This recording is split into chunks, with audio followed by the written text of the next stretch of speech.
Daddy, her baby is freezing. The words cut through the Manhattan Christmas Eve like a blade of ice. David Miller, CEO of a billion-dollar hotel empire, stood frozen as his 5-year-old daughter Emily tugged desperately at his coat, pointing at a young woman huddled on a snow-covered bench, her body curved protectively around an infant whose lips had turned blue. In that single moment, watching his daughter's eyes fill with tears for a stranger's child, David faced a choice that would shatter every wall he'd built since his wife's death.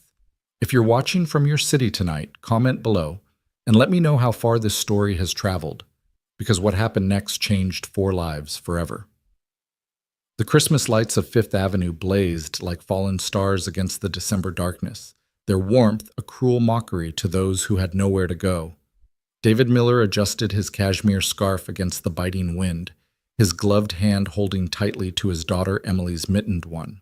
The little girl skipped beside him, her red coat a splash of color against the monochrome evening, her breath forming small clouds in the frigid air.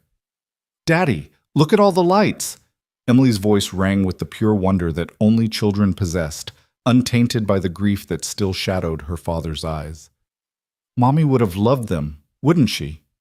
David's chest tightened at the mention of Sarah. 2 years. It had been 2 years since his wife had died, giving birth to what would have been Emily's little brother. 2 years of learning to navigate a world that felt perpetually off balance, like walking through a house where all the furniture had been rearranged in the dark. "She would have, sweetheart," he managed, his voice rough with suppressed emotion. "She loved Christmas more than anyone I knew." They were heading toward Rockefeller Center, maintaining a tradition that felt both necessary and unbearable.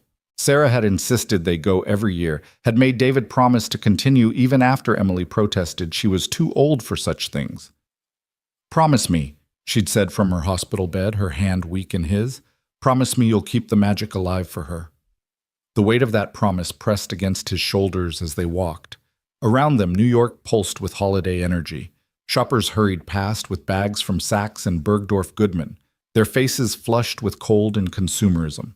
Salvation Army bells rang on corners, competing with street musicians playing jazzy renditions of carols. The city that never slept seemed especially wakeful tonight, as if Christmas Eve had injected extra voltage into its veins. David's phone buzzed in his pocket, probably Marcus, his CFO, with another emergency about the Singapore acquisition. Running the Archer Hotel Group meant there was always an emergency, always a fire to put out. He ignored it. Tonight was for Emily. "Daddy, can we get hot chocolate after the tree?" Emily asked, tugging on his hand. "The kind with the really big marshmallows?" "Of course, Em. We can—" Emily stopped so abruptly that David nearly stumbled. Her whole body had gone rigid, her eyes fixed on something across the street. Following her gaze, David saw what had captured her attention. A young woman sitting on a bench in the small pocket park between 2 buildings, barely visible in the shadow cast by the streetlight. "Daddy," Emily whispered, and there was something in her voice that made David's heart skip. "Daddy, look." The woman couldn't have been more than 25, though the harsh realities written on her face made her appear older. Her coat, if you could call the threadbare thing a coat, was held closed with safety pins. Newspaper peeked out from her shoes where the soles had worn through. But it wasn't the woman herself that had stopped Emily in her tracks. It was the bundle in her arms. Even from across the street, David could see the woman's body curved protectively around something, rocking slightly in a rhythm every parent recognized. A thin blanket, more holes than fabric, was wrapped around what could only be an infant. "Daddy, her baby is freezing!" Emily's voice rose with panic. "Look, Daddy, the baby's turning blue!" David's first instinct was to keep walking. It was New York. Homelessness was a reality you learned to navigate around, dropping coins in cups while avoiding eye contact, telling yourself you couldn't save everyone. But Emily was already pulling him toward the crosswalk, her small face set with determination that reminded him painfully of Sarah.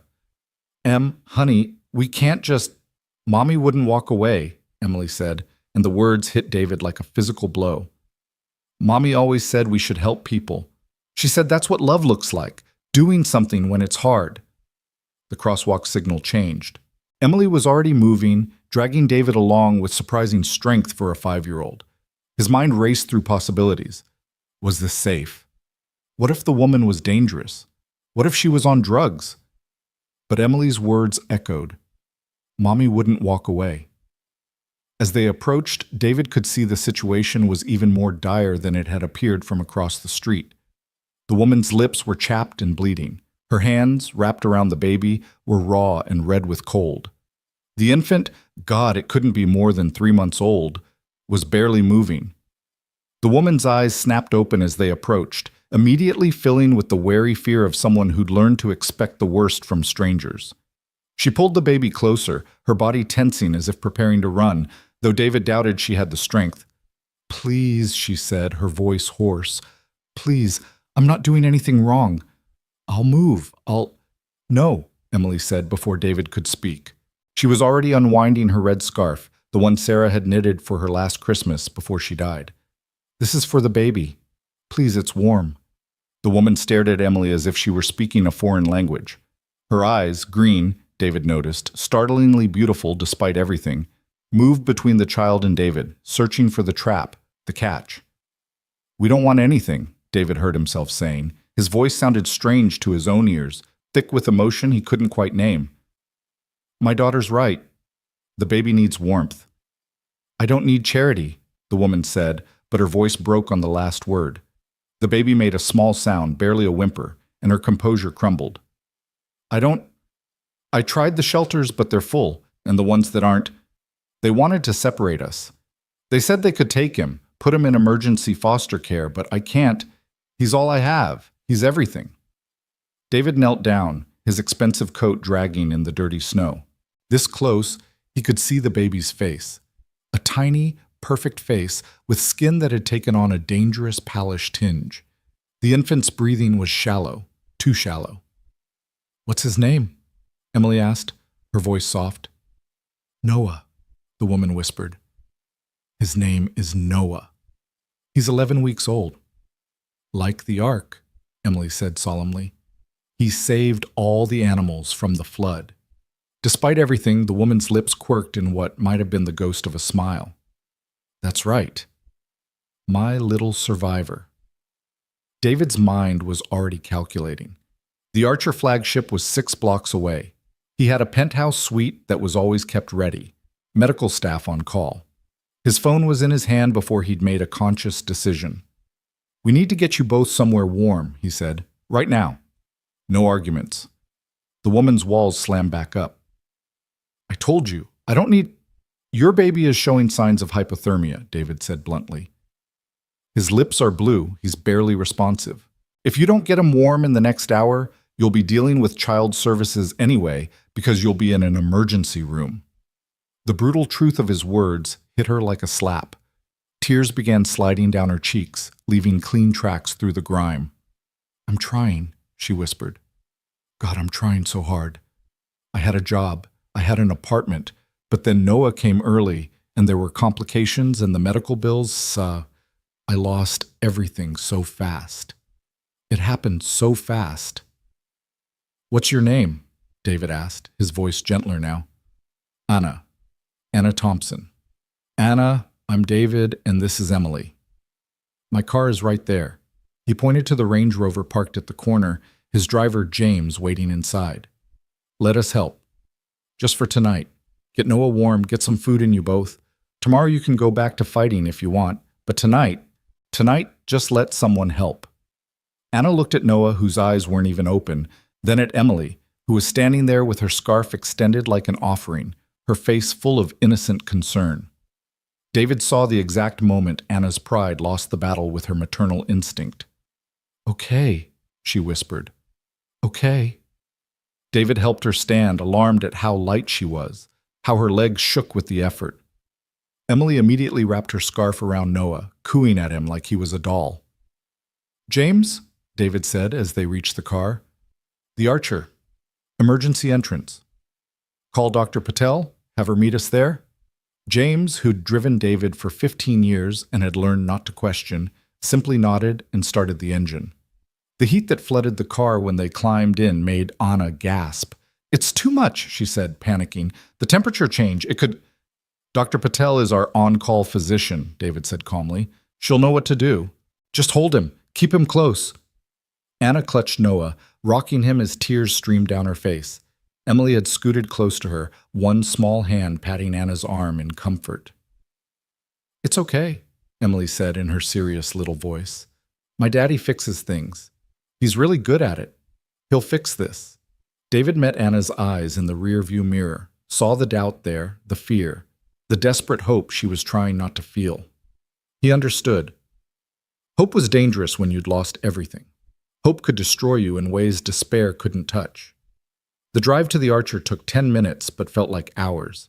Noah had started to stir, making small mewing sounds that were both encouraging and heartbreaking. Anna hadn't stopped crying, silent tears that seemed to come from some inexhaustible well of grief. "How long have you been on the streets?" David asked quietly. 3 weeks, Anna said. 3 weeks, 4 days, and she glanced at the car's clock. 16 hours. The precision of it gutted him. She'd been counting every moment. "Where's Noah's father?" The question came from Emily, delivered with a child's directness. Anna's face hardened. "Gone. The minute the test came back positive, said it wasn't his problem." "That's mean," Emily declared. "Daddies aren't supposed to leave." David's hands tightened on his knees. Sometimes daddies didn't get a choice about leaving. Sometimes mommies didn't either. The Archer rose before them, 40 floors of gleaming glass and steel, lit up like a beacon. David had built his flagship to be more than a hotel. It was a statement, a monument to luxury and refinement. Seeing it through Anna's eyes, he wondered if it looked like salvation or judgment. James pulled into the emergency entrance, a discreet side door used for celebrities and dignitaries who needed privacy. Dr. Patel was already waiting, a small, efficient woman who took one look at Noah and went into action. "Hypothermia, mild to moderate," she said, already checking his vitals. "We need to warm him gradually. Core temperature first." She looked at Anna. "When did he last eat?"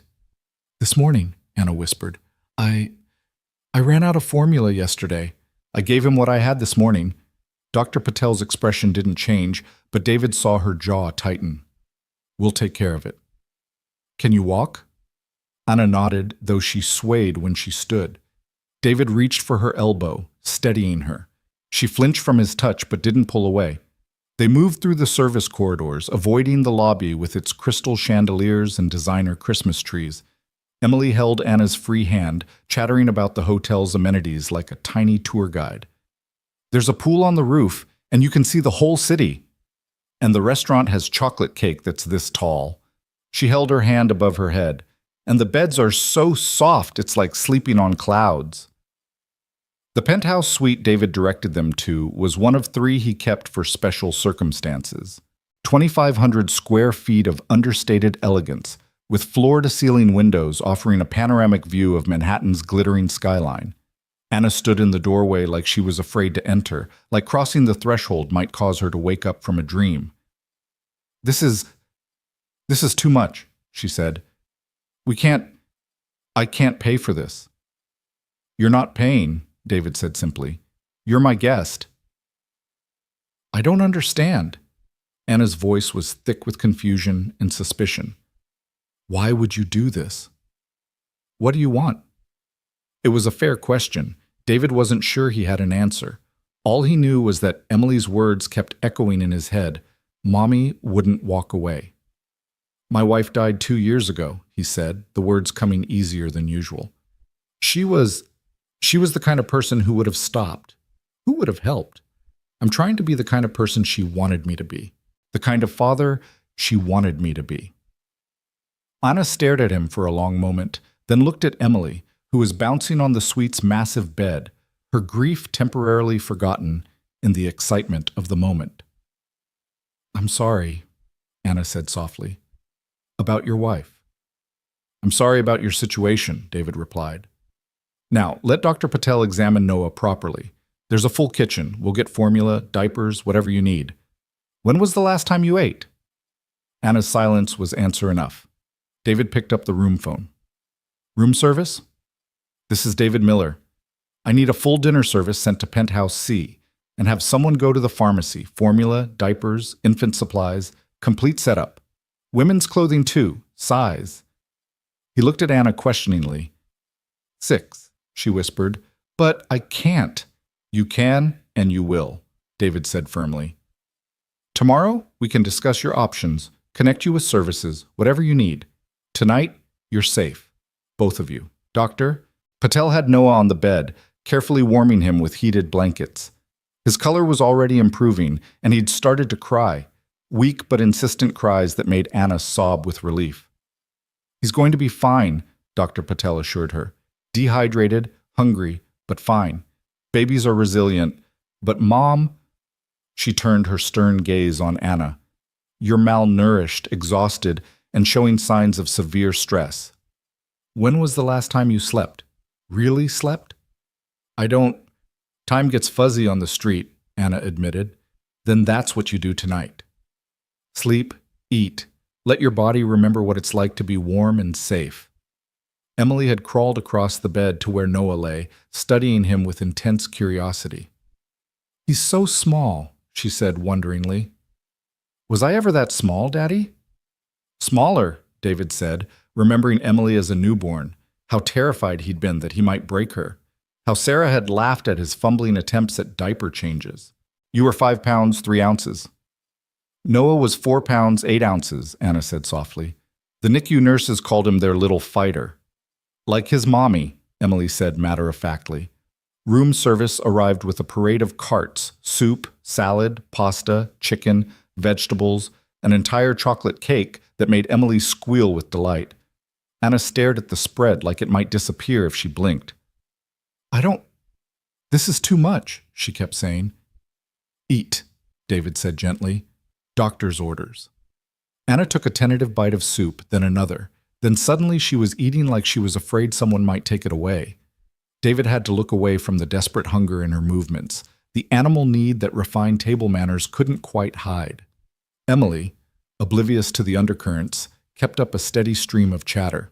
She told Anna about her school, her best friend Chloe, her ballet classes, the puppy she was hoping to get for her birthday. Normal, everyday things that seemed to both comfort and pain Anna in equal measure. You must miss it, Anna said suddenly. Normal life. Before. She wasn't looking at David, but he knew the comment was directed at him. Every day, he admitted, but Emily helps. Children don't let you wallow. They demand life keeps moving forward.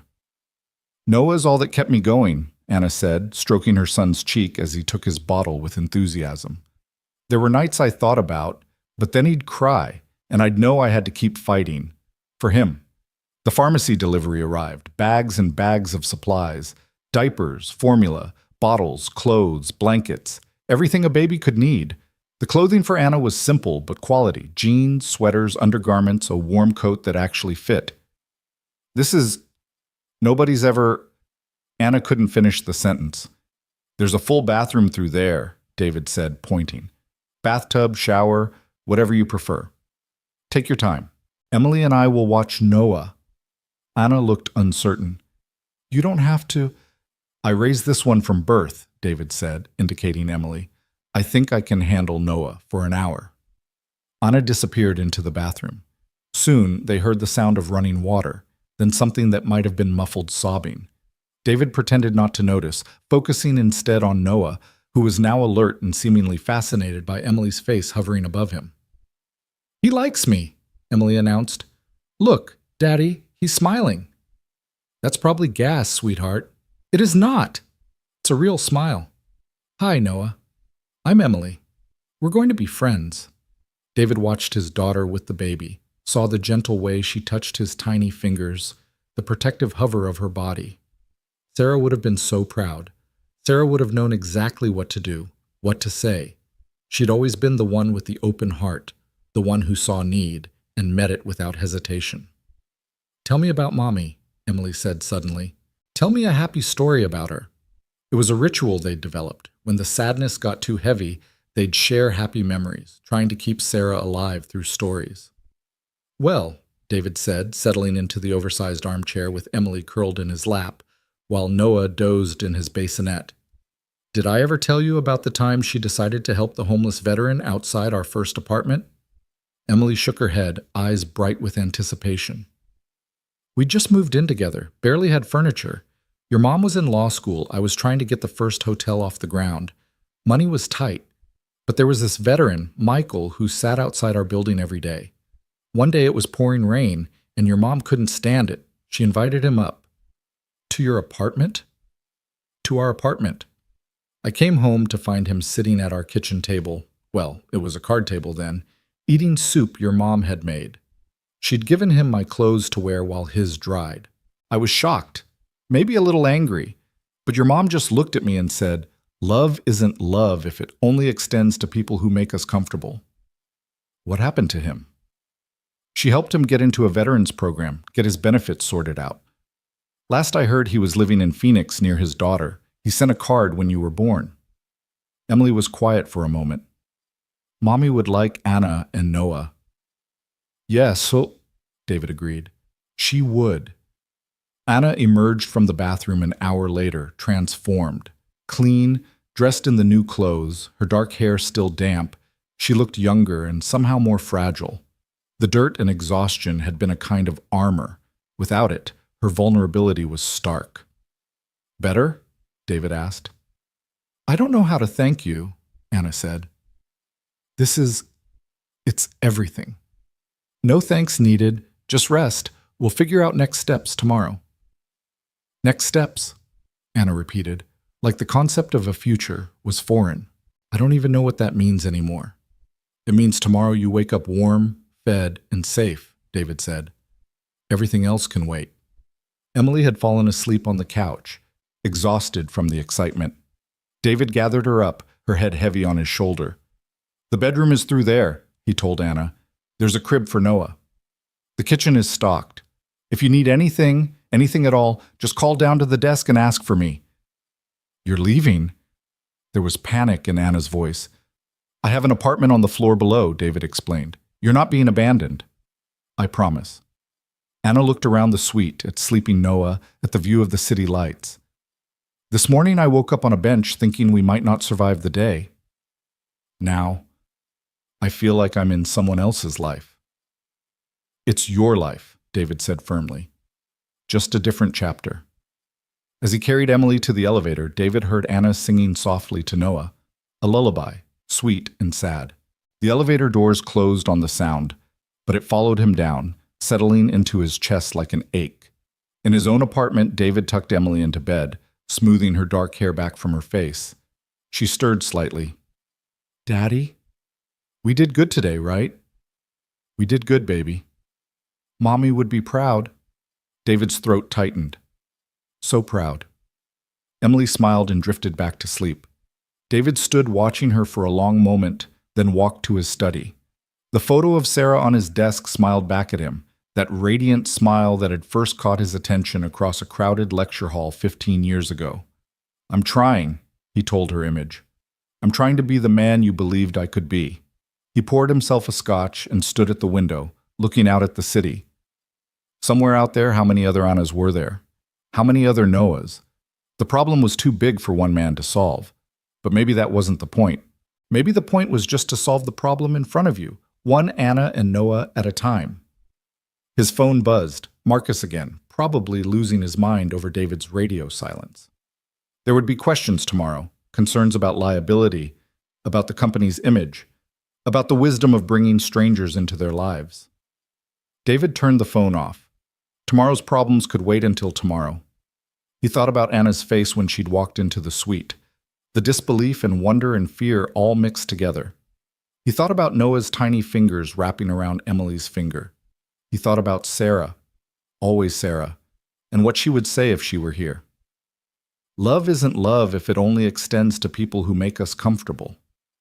Outside, snow began to fall again, heavy flakes that would blanket the city by morning, covering the dirt and grime, making everything look clean and new. David finished his scotch and headed to bed, knowing that tomorrow would bring complications he couldn't yet imagine.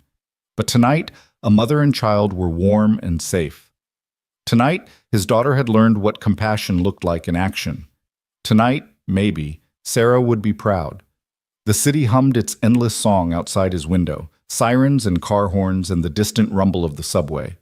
New York never stopped, never paused, never gave you a moment to catch your breath. But sometimes, in the midst of all that relentless motion, you could create a moment of stillness, a moment of grace. David closed his eyes and tried not to think about Anna's green eyes, the way they'd looked when she'd said, "Nobody's ever makaetit ishcharaso sechem," and couldn't finish. He tried not to think about how long it had been since he'd felt truly useful, truly needed, truly alive. Change was coming. He could feel it in the air, like the electricity before a storm. Whether he was ready or not, whether it was wise or not, something had shifted tonight. The careful walls he'd built around his heart, the ones that kept him functional but numb, had developed a crack. And through that crack, life was beginning to seep in again. The morning arrived with a gentleness that felt almost foreign to Anna. For the first time in weeks, she woke not to the harsh bite of cold or the hostile stare of a security guard, but to soft sheets and the warm weight of Noah sleeping peacefully beside her. The suite was bathed in pale winter light, Manhattan spread out below like a different world entirely, one she could observe but no longer belonged to. Noah stirred, his tiny fist finding its way to his mouth, and Anna felt the familiar surge of fierce love mixed with terror. Every day since his birth had been a battle against impossible odds, and now this strange respite felt more frightening than another night on the streets. At least she understood the rules there. Here, in this palace of glass and marble, she was lost. A soft knock interrupted her thoughts. Anna tensed, pulling Noah closer, the animal instinct to protect still sharp despite the luxury surrounding them. "Anna? It's David. May I come in?"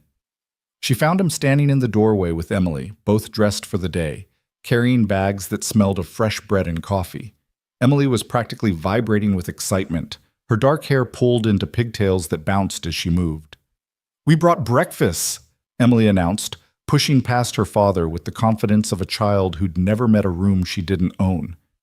"Daddy says you might not know what you like, so we got everything. There's croissants and bagels and fruit and eggs and bacon and—" "Emily, breathe," David said with fond exasperation. He met Anna's eyes, and she saw something there that made her chest tighten. Not pity, which she'd grown used to, but a kind of careful respect. "How did you sleep?" "Like the dead," Anna admitted, then immediately worried it was the wrong thing to say. Too honest, too raw. But David just nodded. "First good night's sleep does that. After Sarah died, I didn't sleep properly for 3 months. Then one night, my body just gave up fighting, and I slept for 14 hours straight. Emily thought I died too." "I did not," Emily protested, but her face had gone serious. "I just got scared when you wouldn't wake up." Anna watched them, this father and daughter navigating grief with the clumsy grace of people who loved each other too much to let pain win. It made her think of her own father, how he disappeared one day when she was 7 and never came back. Her mother had spent the rest of her short life looking for him in bottles and strangers' faces. "Thank you for breakfast," Anna said, accepting a coffee cup from David. The first sip was heaven. Real coffee, not the watered-down stuff from shelter kitchens or the instant packets she'd sometimes stolen from convenience stores. "There's something we need to discuss," David said, settling into one of the suite's plush chairs, while Emily immediately gravitated toward Noah, cooing over him like he was a fascinating new toy. Anna's stomach dropped. Here it comes, she thought. The catch, the price. There was always a price. "I've made some calls," David continued, and Anna gripped her coffee cup tighter. "There's a program through the Manhattan Family Housing Initiative. They have transitional apartments, job training, childcare support. I know the director. We've donated to them for years. They can have a spot for you by Monday." Anna stared at him. That's in 3 days. "You're welcome to stay here until then, longer if needed. But I thought you'd want options, real options, not just charity." "Why?" The word came out sharper than she intended. "Why do you care what happens to us?" David was quiet for a moment, watching Emily help Noah grip her finger.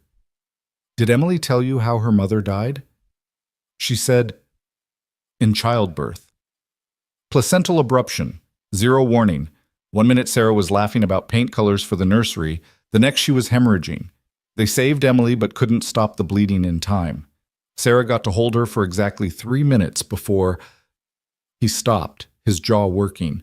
Anna recognized the look, the way grief could ambush you mid-sentence even years later. "I'm sorry," she whispered. "The point is, life can change in an instant. You know that better than most." Sarah believed in karma, in putting good into the world. She would have said meeting you wasn't random, that there was a reason Emily saw you on that bench. "You don't believe that?" David's smile was rueful. "I'm a businessman. I believe in spreadsheets and contracts and quantifiable results. But Emily has Sarah's heart. And when she sees someone who needs help, she can't walk away. Neither could her mother. I'm trying to honor that." Before Anna could respond, David's phone rang. He glanced at it, frowning. "I'm sorry. I need to take this." "It's the head of our Shanghai office." He stood, then paused. "The hotel services are at your disposal. Spa, restaurants, anything you need. Just charge it to the room." After he left, Anna sat in bewildered silence while Emily chattered to Noah about her favorite Disney movies. The casual mention of charging things to the room, as if Anna was the kind of person who'd ever done such a thing, made her want to laugh and cry simultaneously. "Do you want to see the pool?" Emily asked suddenly. "It's on the roof and it's heated, and you can swim while it's snowing." "I don't have a swimsuit," Anna said automatically. "The gift shop has them." "Come on!" Emily was already heading for the door, and Anna found herself following, Noah bundled against her chest in a carrier that had appeared with yesterday's supplies. The elevator rose smoothly, silently, opening onto a world Anna couldn't have imagined.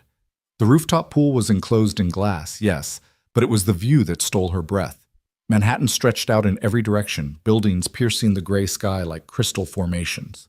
Steam rose from the pool's surface, creating an ethereal fog that made the whole space feel dreamlike. "Isn't it beautiful?" Emily said, spinning in circles. "Mommy designed it." "Well, she helped. She said people needed a place to float above their problems." Float above their problems? Anna almost laughed at the irony. Her problems felt like they had followed her up here 30 floors above the street, impossible to escape even in this paradise. "Mrs. Miller must have been special," Anna said. "She was the best mommy in the whole world," Emily said matter-of-factly. "She used to sing me songs she made up, and she could braid hair in fancy ways, and she never got mad even when I was bad." "You? Bad? I can't imagine."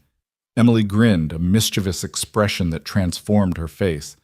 "One time I put glitter in Daddy's shampoo. His head sparkled for a week. Mommy laughed so hard she cried." Anna found herself smiling, really smiling, for the first time in weeks. "Your dad must have loved that." "He pretended to be mad, but I saw him smiling in the mirror." Emily's face went thoughtful. "He doesn't smile as much now. Not since Mommy went to heaven." The elevator dinged, and David emerged, his phone call apparently finished. He took in the scene, Emily dancing around the pool edge, Anna standing with Noah, the morning light painting everything gold, and something in his expression softened. "Emily, away from the edge," he called, parent instinct overriding everything else. "I can swim," Emily protested. "Not in your clothes, you can't." As they bickered with the comfortable rhythm of a well-worn argument, Anna studied David. He was handsome in that polished way wealthy men often were. Sharp jawline, perfectly styled dark hair with distinguished hints of silver, clothes that probably cost more than she'd made in a month at her last job. But there was something else, a weight he carried in the set of his shoulders, the careful way he held himself, like he was afraid of taking up too much space in the world. "Mr. Miller." "David," he corrected, "please. David, I need to be honest with you. I don't know how to exist in this world." She gestured at the opulent space around them. "I was a graphic designer before Noah. A good one. But I lived in a studio in Queens, bought groceries with coupons, considered a night at Applebee's fancy. This," she shook her head, "this is like being on another planet." "You don't need to know how to exist here," David said gently. "This is temporary. The program I mentioned, it's designed for people exactly in your situation. Single mothers who've hit hard times but have the skills and determination to rebuild. And if I fail, then you'll try something else. But Anna, you've survived 3 weeks on the streets with an infant in December. I don't think failure is in your vocabulary. Noah chose that moment to start fussing, his little face scrunching up in pre-cry warning. Anna bounced him gently, but his complaints escalated. He's hungry, she said, already reaching for the diaper bag she'd been carrying everywhere. There's a family lounge through here, David said, leading them to a beautifully appointed room with soft lighting and comfortable chairs. We designed it for nursing mothers. Privacy, comfort, everything needed. Anna settled into one of the chairs to feed Noah, and David turned to give her privacy, but she stopped him. You don't have to leave, unless you're uncomfortable. I raised Emily. I've seen it all, he said, but he kept his eyes politely averted anyway. Emily had no such qualms, watching with fascination. I was bottle-fed, she announced. Daddy says Mommy tried, but I was too impatient. You were eager, David corrected, just like with everything else. As Noah nursed, Anna felt the strange normalcy of the moment wash over her. Here they were, strangers thrown together by circumstance, sitting in a room that probably cost more to decorate than most people's annual salaries, talking about infant feeding like any parents might. Can I ask you something? Anna said. About your wife? David nodded. How do you do it? Keep going, I mean. Keep being a parent when half of you is gone. David was quiet for so long Anna thought he wouldn't answer. When he spoke, his voice was rough. Some days I don't know. Some days I'm just going through the motions, hoping Emily doesn't notice. But then she'll do something, laugh at a joke, master a ballet move, help a stranger on a bench, and I see Sarah in her. Not gone, just transformed, continuing through Emily. That's beautiful, Anna whispered. That's survival, David corrected. We tell ourselves stories to make the unbearable bearable. The honesty of it, the raw admission, made Anna's eyes burn with unshed tears. She'd been telling herself stories too, that Noah's father would come back, that she'd find another job quickly, that the eviction was temporary. Story after story until reality crushed them all. What's your story now? David asked. What do you tell yourself? That Noah deserves better than a mother who failed him before he was even 3 months old. No. The fierceness in David's voice startled her. No, that's not the story. The story is that Noah has a mother who fought impossible odds to keep him safe, who chose sleeping on benches over being separated from him, who survived what would break most people. Emily, who had been uncharacteristically quiet, piped up. Like a superhero. Mommy used to say superheroes aren't the ones who never fall down. They're the ones who always get back up. Anna looked at this little girl who'd lost so much but still shone with hope, and felt something crack inside her chest. Not breaking, but opening. Like light getting in through boarded windows. The rest of the morning passed in a blur of ordinary magic. Emily insisted on giving them a full tour of the hotel, proudly showing off the restaurant where they make pancakes shaped like anything you want, the business center where Daddy has important meetings with boring people, and the spa where they put cucumbers on your eyes, but I don't know why. David trailed behind them, fielding constant phone calls, but never fully disengaging. Anna caught him watching them sometimes, his expression unreadable. She wondered what he saw. A charity case? A disruption? Or something else entirely? Lunch was room service again, Emily's choice this time, which meant grilled cheese sandwiches and tomato soup and enough French fries to feed a small army. Anna tried to eat slowly, to not betray the desperate hunger that still lived in her bones, but Emily had no such concerns, chattering through mouthfuls about her upcoming school Christmas pageant. I'm playing an angel, she said proudly. Not the main angel, but still an important one. Angels are very important. All angels are important, Anna agreed, even the ones we don't see. Emily beamed at this validation, and David's phone rang again. This time his face darkened as he looked at the screen. I have to go down to the office for a few hours, he said apologetically. Emergency board meeting. Will you be all right? Anna wanted to say that she'd been taking care of herself for 24 years, that a few hours in a luxury suite wasn't going to challenge her. But the truth was, she was terrified of being left alone with all this kindness, this comfort she didn't deserve and couldn't repay. We'll be fine, she said anyway. Emily, you can stay. I want to stay with Anna and Noah, Emily said immediately. Please, Daddy. I'll be good. David looked uncertain, and Anna understood. Leaving your child with a virtual stranger, even one you'd rescued, went against every parental instinct. I would never hurt her, Anna said quietly. I know you have no reason to trust me, but I trust you, David said, and seemed surprised by his own words. It's fine. Emily, listen to Anna. I'll be back by 3. After he left, Emily immediately took charge. We should play dress-up, she announced. Noah can be our audience. I don't have dress-up clothes, Anna pointed out. The closet has robes, really fancy ones, and we can use towels for capes and... Emily was already racing toward the bedroom, her enthusiasm infectious. What followed was an hour of pure silliness that Anna hadn't experienced since her own childhood. They draped themselves in hotel robes, fashioned crowns from toilet paper, and put on a show for Noah, who watched with wide-eyed baby confusion that they interpreted as rapt attention. You're good at this, Emily said, adjusting Anna's toilet paper crown. Do you have brothers or sisters? No, just me. But I used to babysit for the neighbors when I was younger. I wish I had a sister, Emily said wistfully. Or a brother.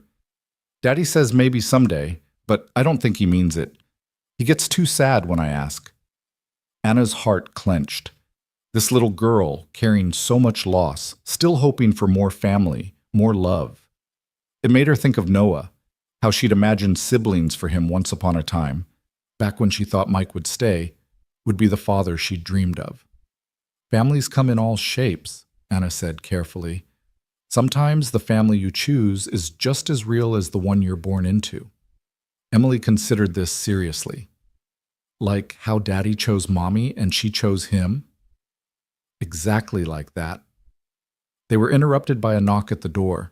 Anna tensed, a habit from the streets where unexpected visitors meant trouble, but it was just a hotel employee with a delivery. Mr. Miller asked us to bring these up, the woman said, wheeling in a cart full of shopping bags. He said you might need some things. After she left, Anna approached the bags cautiously, like they might explode. Inside were clothes, real clothes, not just emergency supplies. Jeans that would actually fit, sweaters and soft fabrics, a winter coat that looked impossibly warm. And for Noah, tiny outfits that weren't just functional, but beautiful. Pretty? Emily exclaimed, holding up a onesie with little elephants on it. Noah will look so cute. Anna picked up the coat, a deep green wool that probably cost more than her old monthly rent, and fought back tears. The last person who'd bought her clothes had been her mother, before the cancer took her. That had been 5 years ago. Why is your daddy doing this? She asked Emily, not really expecting an answer a 5-year-old could give. Emily looked up from the baby clothes, her expression surprisingly serious. Daddy says sometimes the best way to stop hurting is to help someone else stop hurting. The simple wisdom of it, delivered in a child's matter-of-fact tone, undid something in Anna. She sat down hard on the plush carpet, tears flowing freely now, while Emily patted her shoulder with small, comforting hands. It's okay to cry, Emily said sagely. Daddy cries sometimes too, usually in the shower where he thinks I can't hear. But crying helps the sad get out. Anna pulled the little girl into a hug, this child who'd lost so much but still had so much love to give. Emily hugged back fiercely, and for a moment Anna felt less alone than she had in months. When David returned, he found them like that. Anna and Emily on the floor surrounded by shopping bags, Noah between them on his blanket, all three looking at a picture book Emily had produced from somewhere. It's about a bunny who gets lost but finds his way home, Emily was explaining. Mommy used to read it to me when I got scared. David's expression when he took in the scene was something Anna couldn't quite read. Pain, maybe, but also something softer, like seeing a future he'd thought was impossible. How was your meeting? Anna asked, suddenly self-conscious about being on the floor in a borrowed hotel robe with toilet paper still in her hair from their game. Tedious, David said, but he was smiling slightly. The board is concerned about the Singapore expansion. They think we're overextending. Are you? He looked surprised by the question. Maybe. Sarah always said I was too ambitious for my own good, but ambition is easier than stillness. If I keep moving, keep building, I don't have to think about... He trailed off, but Anna understood. She'd been the same after her mother died, taking on extra shifts, extra projects, anything to avoid the quiet moments when grief could catch up. "Daddy, can Anna and Noah come to my Christmas pageant?" Emily asked suddenly. "It's tomorrow night, and everyone gets to bring guests, and—" "Emily, I'm sure Anna has—" "We'd love to come," Anna interrupted, surprising herself. "If that's okay?" Emily squealed with delight, launching herself at Anna for another hug. Over her head, Anna met David's eyes. There was a question there, and a warning maybe, but also something that looked like gratitude. The afternoon wore on with the strange domesticity of people playing at being a family. David ordered dinner from the hotel restaurant. Real food, Emily insisted, not room service. And they ate at the suite's dining table like this was normal, like they'd done it 100 times before. "Tell Anna about the time you caught the fish," Emily demanded through a mouthful of pasta. David groaned. "That's not a dinner story." "It is." "It's funny." Emily turned to Anna. "Daddy took me fishing last summer, and he caught a fish, but when he tried to take it off the hook, it jumped and hit him in the face, and he fell in the lake." "The fish was clearly vindictive," David said with mock seriousness. "It had been planning that attack all morning." "Fishes can't plan," Emily giggled. "They don't have big enough brains." "This one did." It was an evil genius fish. As they bantered, Anna found herself laughing, really laughing, for the first time since Noah's birth, maybe longer. She'd forgotten what it felt like to be part of something warm and silly and safe. Noah, who'd been contentedly watching from his bouncer, chose that moment to produce what could only be described as an explosive diaper. The smell was immediate and overwhelming. "Oh God," Anna muttered, jumping up. "I'm so sorry, Baptism by fire," David said calmly.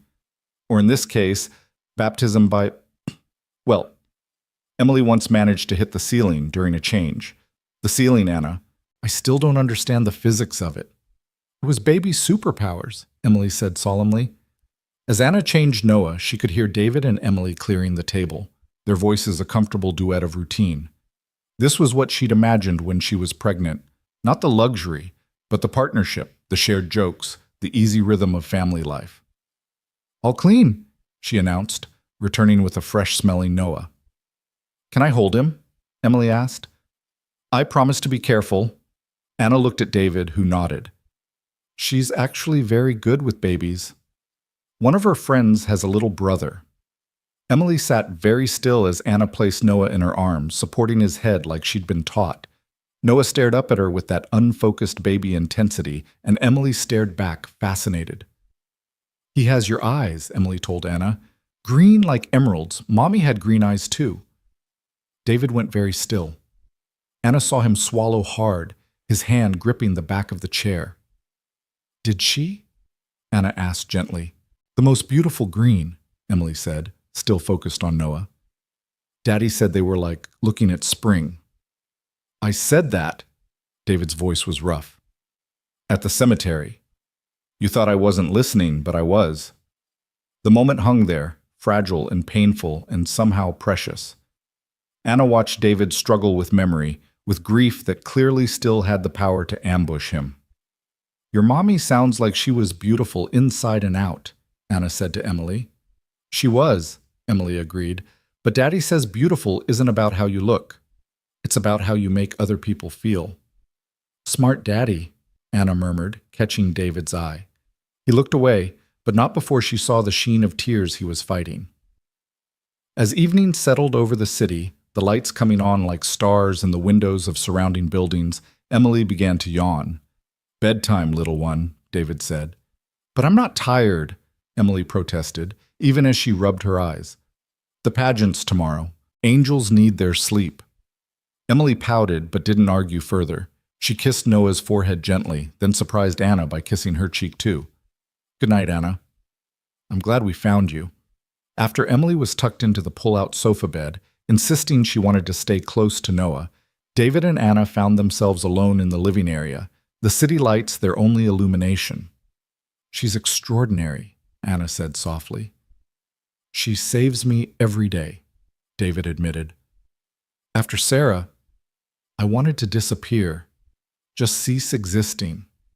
But Emily needed breakfast and lunch and dinner. She needed school drop-offs and bedtime stories and someone to check for monsters under the bed. She needed me to keep breathing even when I didn't want to. I understand that, Anna said. Noah's the only reason I'm still here. They sat in comfortable silence, two people who understood loss in their bones, watching the city pulse with life below them. The offer stands, David said finally. The program. But there's no rush. Stay as long as you need. Why? Anna asked again. The real reason. David was quiet for so long she thought he wouldn't answer. When he spoke, his voice was barely above a whisper. Because, for the first time in 2 years, Emily laughed like she used to. Really laughed. Not the careful kind that's afraid of seeming too happy, and because, he paused, seeming to wrestle with the words. Because when I walked in today and saw you both with her, for just a moment, the world felt right again. Like maybe all the broken pieces could somehow fit together into something new. Anna's breath caught. She wanted to say something, anything, but words felt inadequate. Instead, she reached across the space between them and touched his hand briefly. He turned his palm up, catching her fingers for just a moment before letting go. I should check on Noah, she said, standing. Anna. She turned back.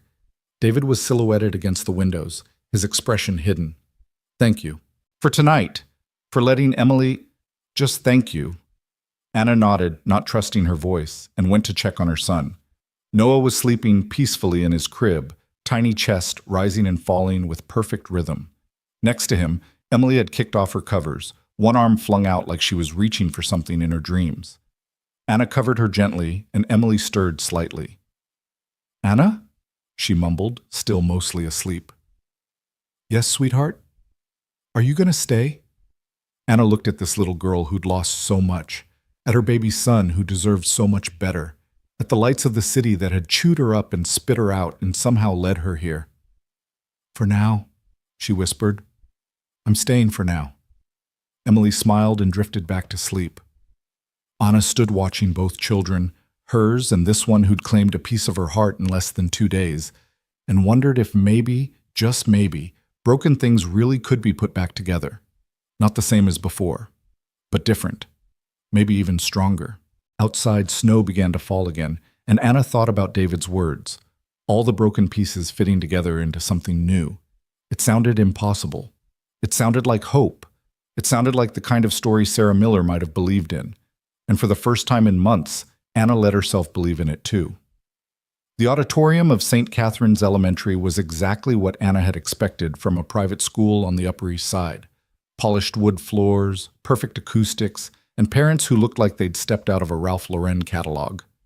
She stood at the entrance holding Noah, acutely aware that despite the new clothes David had bought her, she still felt like she had homeless stamped on her forehead.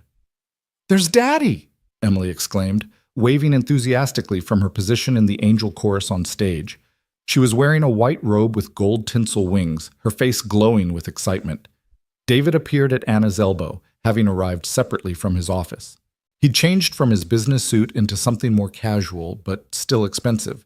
Dark jeans and a cashmere sweater that probably cost more than Anna's entire former wardrobe. You came, he said, and there was something in his voice that suggested he hadn't been entirely sure she would. I promised Emily, Anna said simply. I don't break promises to children.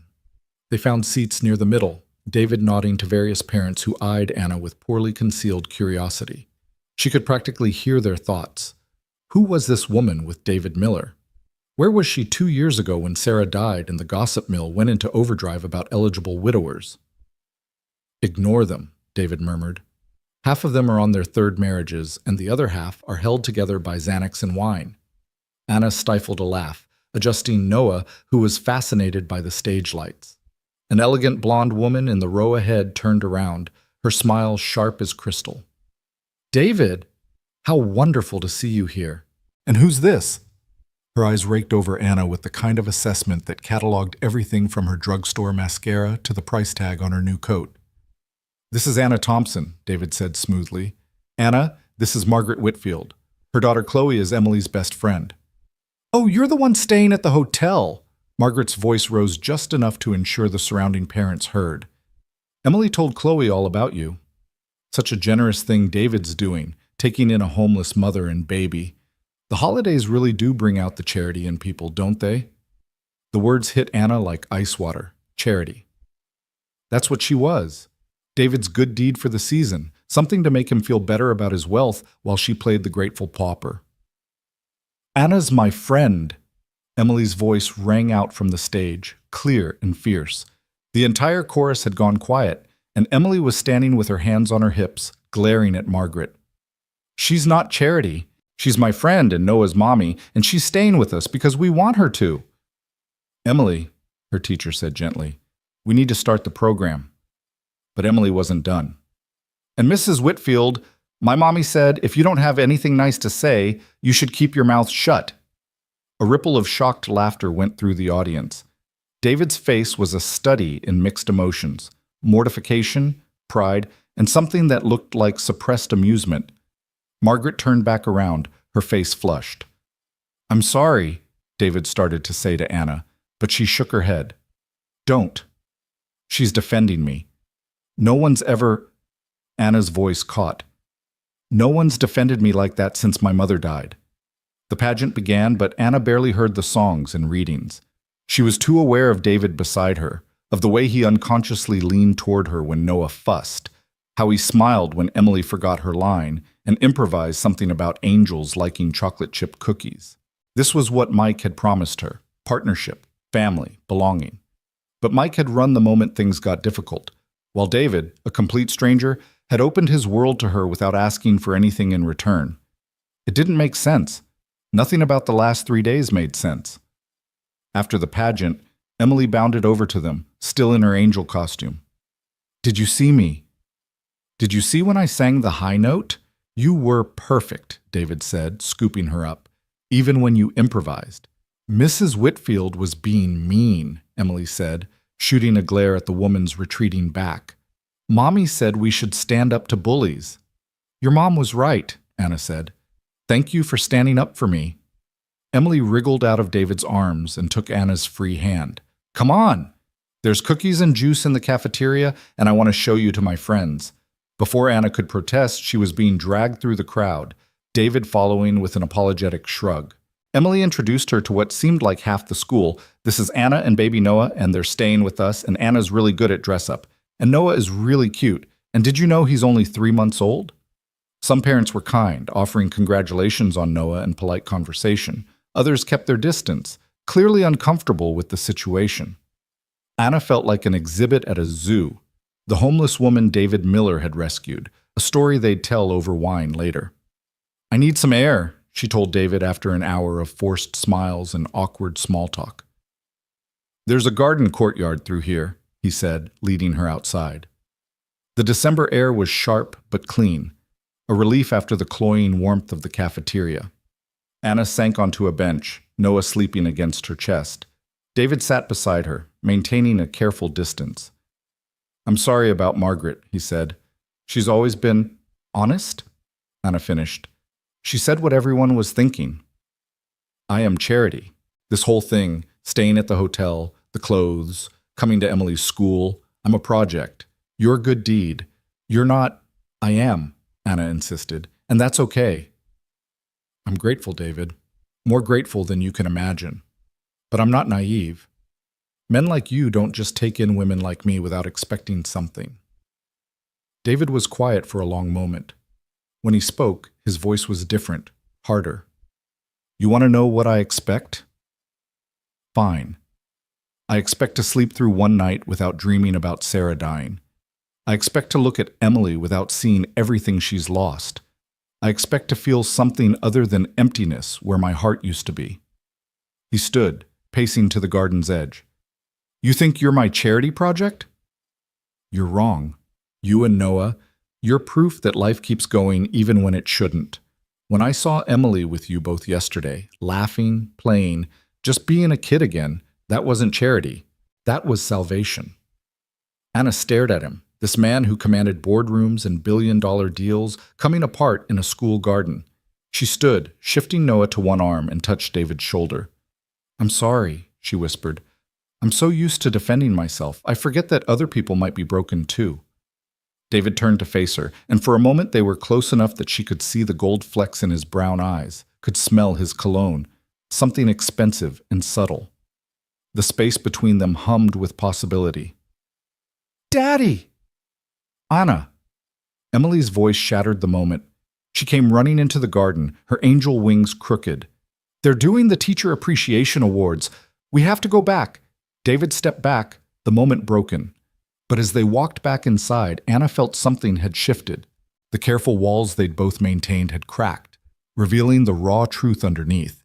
They were two people drowning in different oceans, but somehow finding air in each other's presence. The next morning arrived gray and cold, snow clouds heavy over Manhattan. Anna woke to find David already in the suite's kitchen, making coffee while Emily sat at the counter eating cereal and chattering about her friend Isabella's birthday party next week. "Can Anna and Noah come?" Emily asked through a mouthful of Lucky Charms.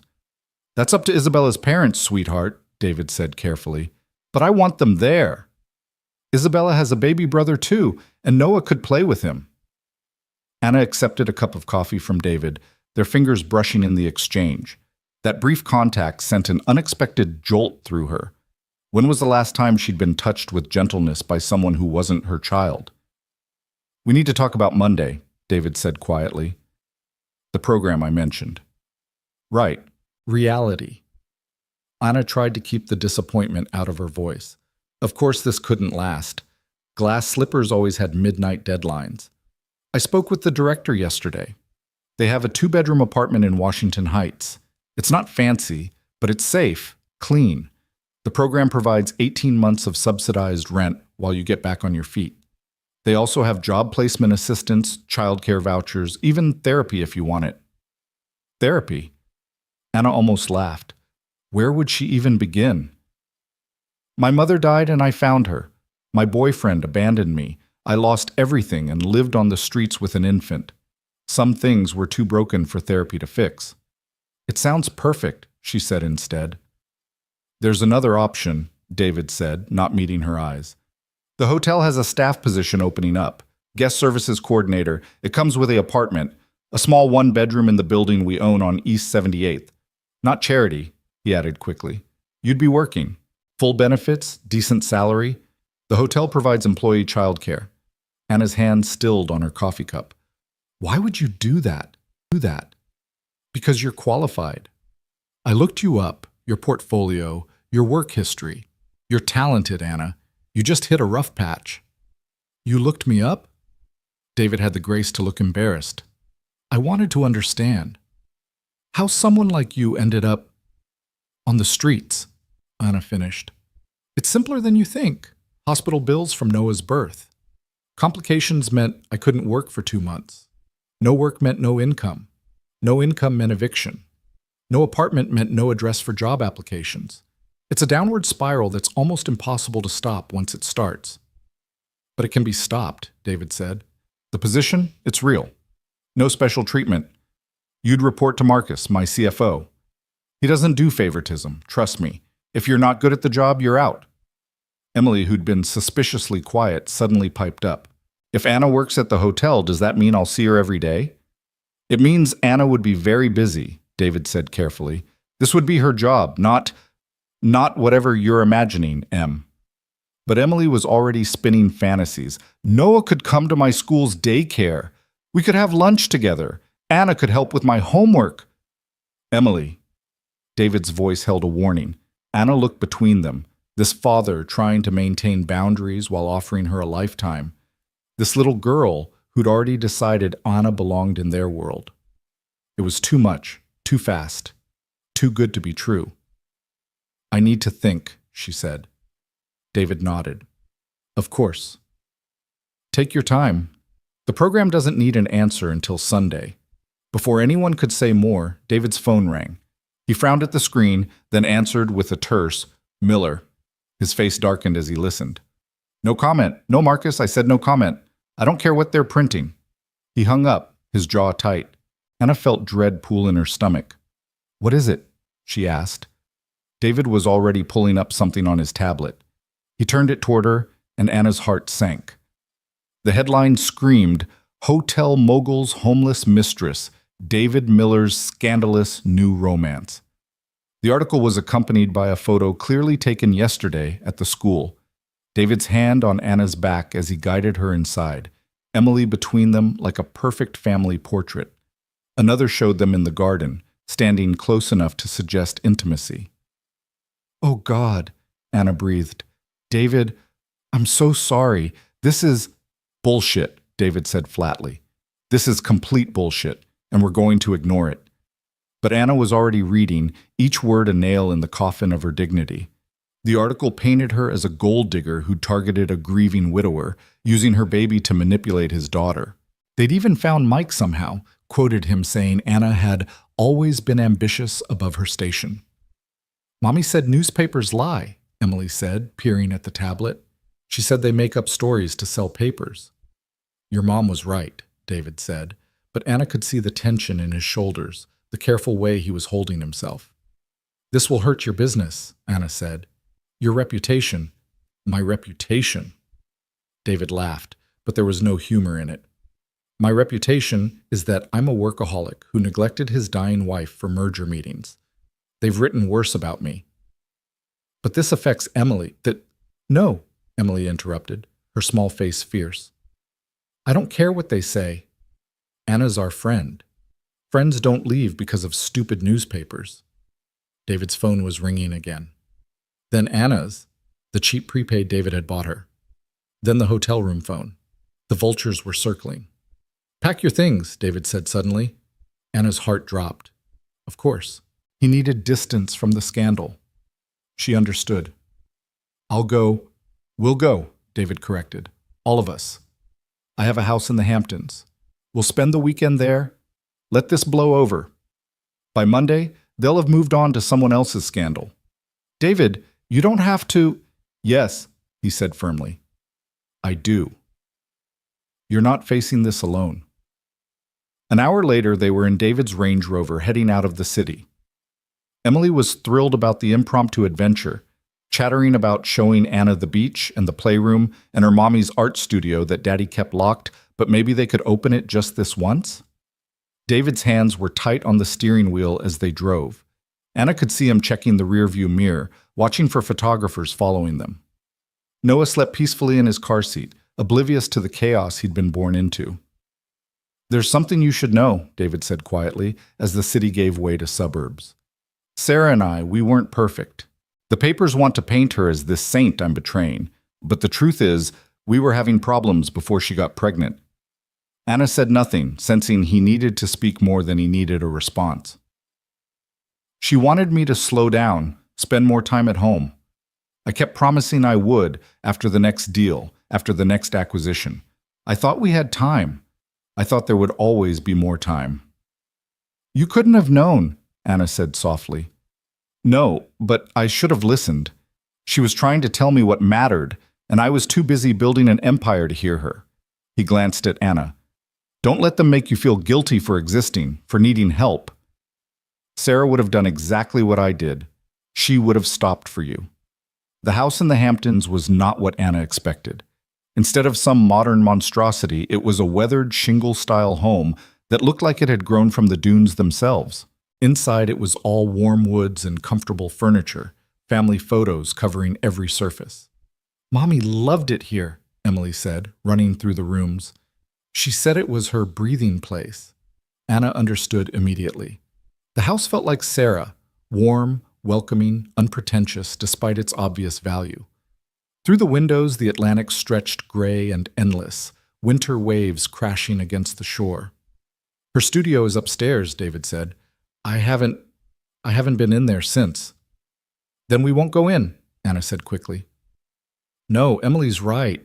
It's been 2 years. Sarah would hate that I've turned it into a shrine." The studio was a sun-filled room with windows on 3 sides. Canvases were stacked against the walls, landscapes, portraits, abstracts in vivid colors. One easel still held an unfinished painting, a beach scene with a small figure that might have been Emily building sandcastles. "She was talented," Anna breathed.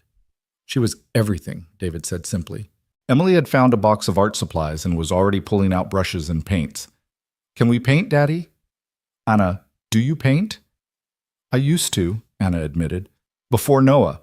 I was a graphic designer, but I painted for fun. Then paint, Emily demanded with the imperious command of a 5-year-old. They spent the afternoon in Sarah's studio, Emily making enthusiastic messes while Anna tentatively picked up a brush for the first time in months. David sat in the corner with Noah, pointing out the window at seabirds, his deep voice a soothing rumble. Anna found herself painting from memory, the view from her old apartment, a tiny slice of sky between buildings. It wasn't much, but it had been hers. As she painted, she felt something loosening in her chest, some knot that had been pulled tight for so long she'd forgotten it was there. "That's beautiful," David said, appearing at her shoulder. "It's sad," Anna countered. "Can it be both?" Emily demanded they hang all the paintings to dry, creating an impromptu gallery. Looking at them, Emily's chaotic rainbow, Anna's lonely skyline, even David's attempt at a sailboat that looked more like a banana, Anna felt a strange sense of completion, like they'd made something together, even if it was just a mess of paint and possibility. That evening, after Emily was asleep, Anna found David on the deck despite the cold, staring out at the dark ocean. She joined him, pulling the blanket she'd brought around both their shoulders. "The story's gotten worse," he said, showing her his phone. Now they were speculating about whether Anna had targeted David, whether the baby was even hers, whether this was all an elaborate con. "Maybe I should go," Anna said. "Disappear. Let you get back to your life." "Is that what you want?" Anna thought about it, really thought about it. "No," she admitted, "but what I want hasn't mattered for a long time." "It matters to me," David said quietly. "Anna, I know this is insane. I know we've known each other for 4 days and the world thinks you're using me and I'm having some kind of breakdown. But for the first time since Sarah died, I don't feel like I'm sleepwalking through life." "David, I'm not asking for anything," he said quickly. "I'm not expecting anything. I need you to know that this isn't charity, not anymore. Maybe it started that way, but now." He trailed off, and Anna found herself turning toward him. In the moonlight, she could see the vulnerability in his face, the fear that she might run. This man who could buy anything, who commanded respect and attention everywhere he went, was afraid she might leave. "Emily needs stability," Anna said carefully. "She can't get attached to us if we're just going to disappear." "Then don't disappear," David said simply. "Take the job. Take the apartment. Not for me, but for you and Noah. Build a life, Anna. Let us be part of it, whatever that looks like. And if the press will always find something to write about. I've learned you can't live your life trying to avoid their stories." Anna thought about Noah, about the life she wanted for him. She thought about Emily, already planning their future adventures. She thought about David, offering her not just charity but choice, agency, a chance to rebuild on her own terms. "Okay," she said. "The job." "I'll take the job." David's smile was like sunrise. "Really?" "Really. But David, we go slow. Whatever this is between us, we go slow. For Emily, for Noah, for ourselves." "Slow," he agreed. "I can do slow." They sat there, wrapped in the same blanket, watching the ocean. Anna thought about the bench where David had found her, how close she'd come to giving up. 4 days. Her entire world had changed in 4 days. "Can I ask you something?" David said. "That first night when I approached you, you looked ready to run. What made you trust me?" Anna considered the question. "Emily," she said finally, "the way she looked at you, like you were her whole world. I figured anyone who could inspire that kind of love couldn't be all bad." "She's the best thing I ever did," David said. "Her and? I was going to say Sarah, but that's not quite right. Sarah was the best thing that ever happened to me. Emily is the best thing I ever did." They fell into comfortable silence. Inside, Noah began to cry, and Anna started to get up, but David stopped her. "Let me," he said. "You sit. Enjoy the quiet." Anna watched him go, this complicated man who'd lost everything and somehow kept going. She thought about Margaret Whitfield's words, charity, and realized how wrong she'd been. This wasn't charity. This was something else, something harder to define. 2 broken families finding a way to fit their jagged edges together. Her phone buzzed with a text from an unknown number. When she opened it, her blood ran cold. It was from Mike. Saw the news? That's our son you're using as a meal ticket. Maybe it's time I claimed my parental rights. Anna's hands shook. Mike, who'd signed away his rights before Noah was even born. Mike, who'd called her a gold-digging whore when she'd asked for help with medical bills. Mike, who now saw an opportunity. She deleted the text, but she knew it wouldn't be the last. The vultures weren't just circling in the press. Her past was coming back, drawn by the scent of David's money and the possibility of a payday. Inside, she could hear David singing softly to Noah, some lullaby she didn't recognize. Emily had woken up and joined him, her voice sweet and off-key. Anna closed her eyes and tried to memorize this moment, this breath of peace before the storm she could feel coming. The weekend passed in a blur of beach walks and board games, of Emily teaching Noah to high-five, mostly just grabbing his tiny hand and waving it around, of David cooking elaborate breakfast while Anna sketched at the kitchen table. It was a fantasy, Anna knew, a brief respite from reality. But it was a beautiful fantasy. On Sunday evening, as they prepared to return to the city, Emily found Anna packing Noah's things. "You're not leaving, right?" Emily asked, her voice small. "You promised you'd take the job." "I'm not leaving," Anna assured her. "But Noah and I will have our own apartment, our own space." "But why?" "We have room. Daddy's apartment has like 1,000,000 bedrooms." Anna knelt down to Emily's level. "Because sometimes people need their own space to be themselves. But we'll see each other all the time, I promise." Emily considered this. "Will you still come to my birthday? It's in March, and I want a unicorn cake." "I wouldn't miss it for the world." Emily hugged her tight, and Anna felt the weight of the promise. March seemed impossibly far away, a future she couldn't quite believe in. But Emily did, and maybe that was enough. The drive back to the city was quiet, each of them lost in thought. As they approached Manhattan, Anna could see David tense, his phone already lighting up with messages he'd been ignoring all weekend.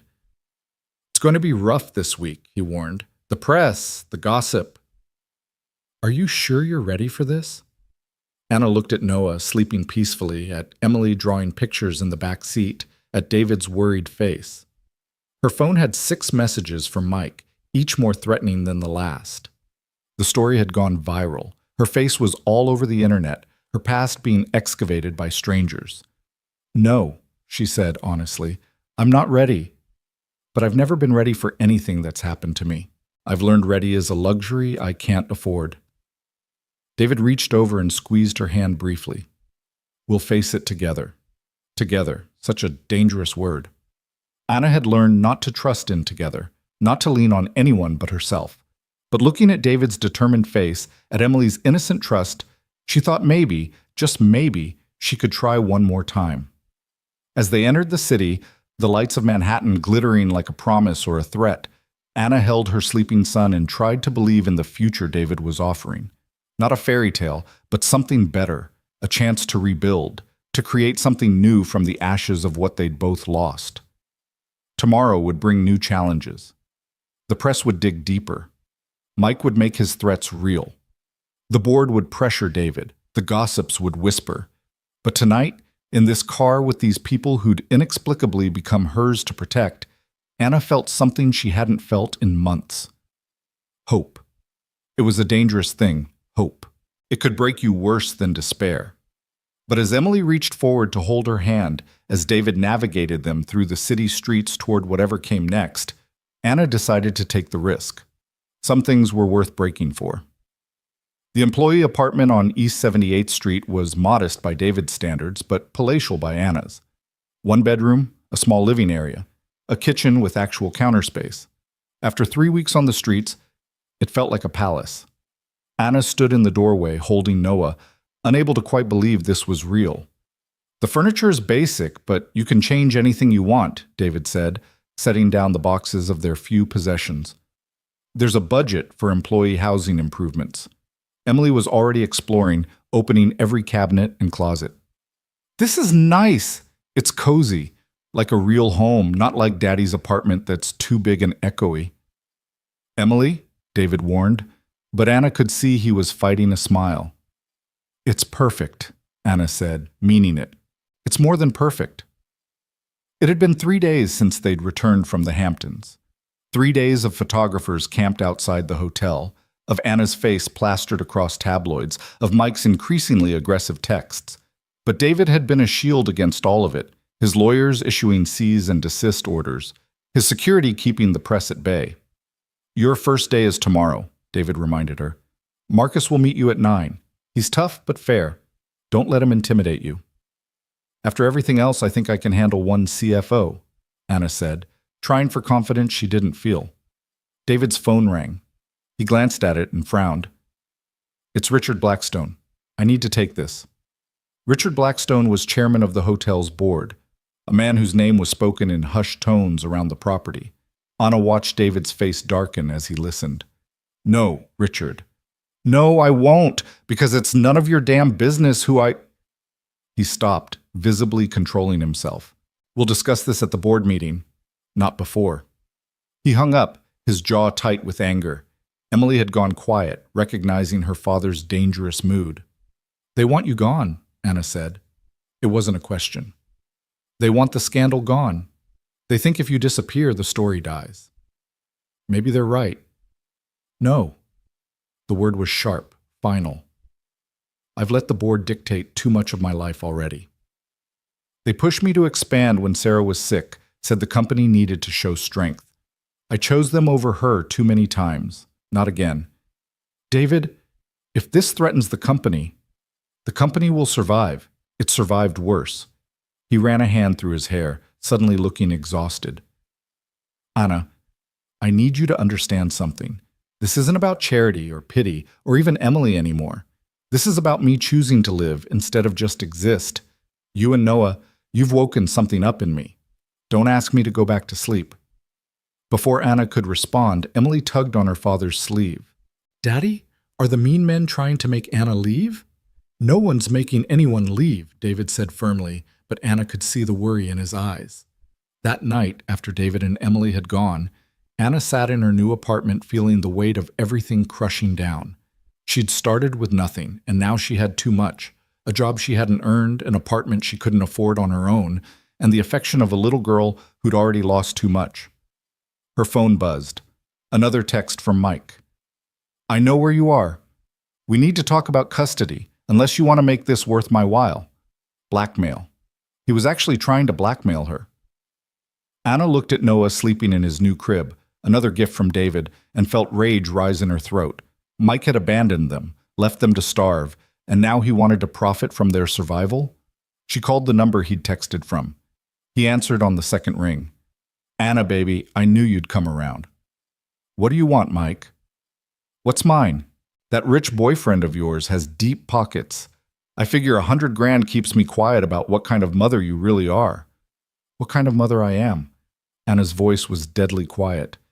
I'm the kind who slept in doorways to keep our son warm. Where were you, Mike? Playing the game wrong, apparently. Should have stuck around to hit the jackpot. You signed away your rights. Papers can be challenged, especially when the mother is mentally unstable, living with a stranger, exposing the baby to danger. He'd clearly been coached, probably by whatever bottom-feeder lawyer he'd found. Or we can make this all go away. Your choice. Anna hung up and immediately called David, her hands shaking. He wants money, she said without preamble when he answered. Mike, he's threatening to challenge the custody arrangement unless I pay him off. How much? David, no, I can't let you. How much, Anna? 100,000. But David, done. Give me his contact information. My lawyers will handle it. I can't take your money to solve my problems. You're not taking anything. I'm protecting my employee from harassment. This is a business decision. Anna knew he was lying, that this had nothing to do with business, but she also knew Mike wouldn't stop. He'd smell blood in the water and keep coming back for more. There has to be another way, she said. There is. We could let him take you to court, drag your name through more mud, traumatize Noah with a custody battle. Is that what you want? Anna closed her eyes, defeated. No. Then let me help. Please, Anna, let me do this one thing. The next morning, Anna's first day of work, she arrived to find Marcus Winters waiting in the lobby. He was younger than she'd expected, maybe 40, with shrewd eyes that missed nothing. Miss Thompson, let's be clear about something from the start. I don't care about your relationship with David. I don't care about the gossip. I care about whether you can do this job.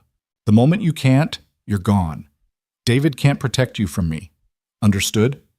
Understood, Anna said, oddly relieved by his bluntness. Good. Now, let's see what you can do. The work was challenging but manageable. Anna's design background helped with the visual aspects of guest services, and her recent experience with desperation gave her empathy for difficult guests. She found herself good at solving problems, at seeing what people needed before they asked. Not bad, Marcus admitted at the end of the day. Not great, but not bad. Tomorrow we'll work on the booking system. Anna was exhausted but exhilarated. She'd done it. She'd worked a real job, earned actual money. It wasn't much, but it was hers. She picked up Noah from the hotel daycare. Another surreal experience, leaving her baby with qualified caregivers instead of clutching him on a frozen bench, and found Emily waiting in the lobby with her nanny. Anna, how was your first day? Was Marcus mean? He's always mean to Daddy. Did you see the fountain in the courtyard? Can Noah and I play tomorrow? Breathe, Emily, Anna laughed, echoing David's constant refrain. David appeared from the elevator, his face lighting up when he saw them. It was such a natural scene, meeting after work, children chattering, the comfortable chaos of families reuniting. Anyone watching would think they belonged together. Daddy, can Anna and Noah come for dinner? Please? Our chef is making lasagna. David looked at Anna questioningly. She knew she should say no, maintain boundaries, keep things professional. But Emily's hopeful face and David's careful smile made the words stick in her throat. Lasagna sounds wonderful, she heard herself say. David's apartment was nothing like Anna had imagined. Yes, it was enormous, the penthouse of a building he owned, but it was also clearly a home where a child lived. Emily's artwork covered the refrigerator, toys were scattered across the living room floor, and there were visible fingerprints on the windows where Emily had pressed her face against the glass. Sarah designed it, David said, following Anna's gaze around the space. She wanted Emily to have room to run, to be a kid, even 30 floors up. The lasagna was perfect, because of course David employed a private chef because apparently that was normal in his world. Emily dominated the conversation, telling elaborate stories about her day at school, her plans for her birthday party, her hopes for a puppy that David kept deflecting. You're not eating much, David observed, watching Anna push food around her plate. Mike signed the papers, Anna said quietly. Your lawyers were very efficient. He's officially out of our lives. Good. It cost you $100,000. It cost me nothing. It bought Noah a future without that man's shadow. That's priceless. After dinner, Emily insisted on showing Anna her room, a princess paradise in purple and pink, with a reading nook that looked out over Central Park. This was Mommy's favorite spot, Emily said, curling up in the nook. She used to read me stories here every night. Daddy tries, but he doesn't do the voices right. I do voices, David protested from the doorway. No, you do one voice for everyone. Mommy did different voices for every character. Anna sat down next to Emily, Noah in her arms. What kind of stories? All kinds. But her favorite was about a princess who saved herself instead of waiting for a prince. Smart princess, Anna said. Mommy said all princesses should learn to save themselves first. Then if a prince shows up, it's just a bonus. David's expression was soft, lost in memory. Your mother was very wise. Will you tell Noah stories when he's bigger? Emily asked Anna. Every night, Anna promised. Good. Everyone needs stories. Later, after Emily was in bed, Anna and David stood on his terrace. The city spread below them like a carpet of lights. Noah was sleeping in the portable crib David had bought for his apartment. For convenience, he'd claimed, as if it was normal to keep baby furniture for other people's children. The board meeting is tomorrow, David said. They're going to push hard for me to distance myself from you. Maybe you should listen to them. David turned to face her, his expression intense. Anna, I'm going to tell you something I've never told anyone. The night Sarah died, we argued. She wanted me to skip a board meeting, to stay with her at the hospital. She said she had a bad feeling. I told her she was being hormonal, that I'd be back in 2 hours. She died while I was in that meeting, talking about quarterly projections. Anna reached for his hand, holding it tight. I've done everything the board wanted for 2 years, David continued. I've expanded the company, increased profits, played the grieving widower rebuilding his empire. But Emily's right. I don't smile anymore. Haven't really smiled until a 5-year-old dragged me across the street to help a stranger. Until I watched you sing Noah to sleep. Until I remembered what it felt like to care about something more than spreadsheets and stock prices. David, I'm falling for you, he said simply. I know it's too fast, too complicated, too everything. But I'm falling for you, Anna Thompson, and I don't want to stop. Anna's breath caught. She'd been so focused on survival, on getting through each day, she hadn't let herself acknowledge what had been building between them. But standing here, his hand in hers, the truth was undeniable. I'm terrified, she admitted. Everyone I've ever loved has left. My father, my mother, Mike. I don't know how to trust that someone will stay. I can't promise forever, David said. Sarah taught me that forever is a lie we tell ourselves. But I can promise to try. To wake up every day and choose to stay.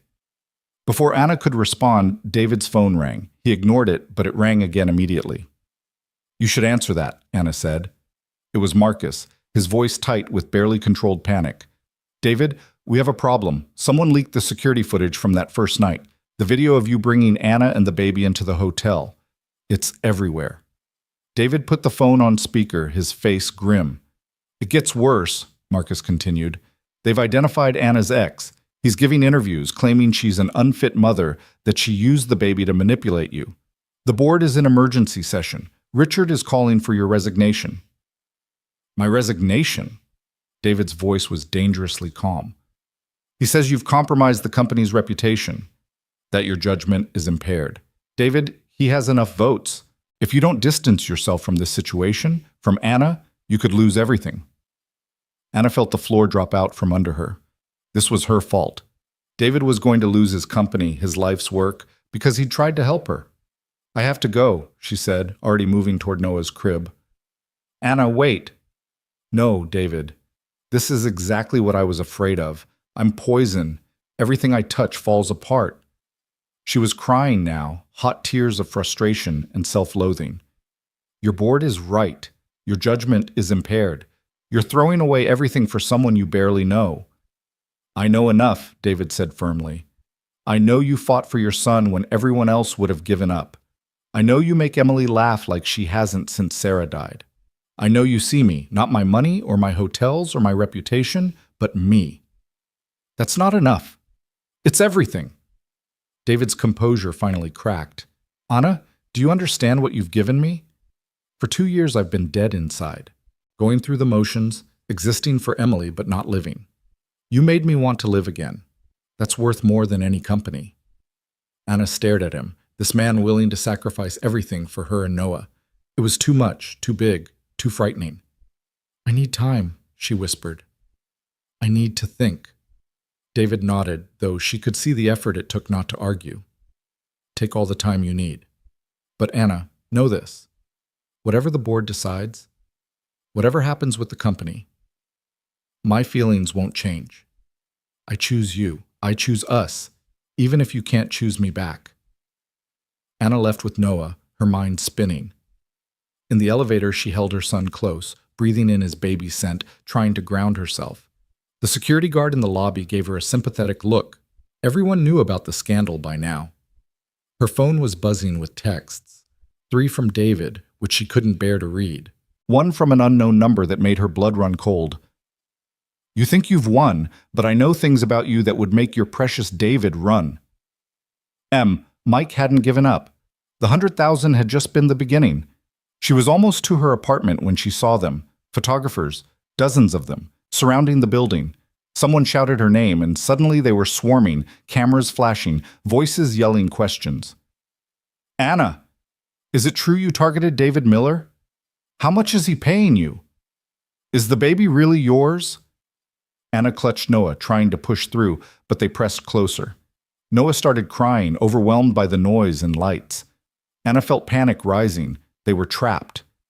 Then suddenly David was there, appearing from nowhere with building security. He wrapped his arm around Anna, shielding her and Noah with his body, his voice cutting through the chaos. "Back off, all of you, or I'll have you arrested for harassment. This is private property." They made it inside, Anna shaking, Noah screaming. David guided them to the elevator, his hand steady on her back. "How did you know?" Anna gasped. "The security guard called me. I was already on my way over." He hit the button for her floor. "Anna, you can't stay here. It's not safe." "I'm not going back to your apartment." "Then the hotel. Just for tonight, until we figure something out." Anna wanted to argue, but Noah was still crying, and she was so tired. Tired of fighting, of running, of being strong. "Okay," she whispered. "Just for tonight."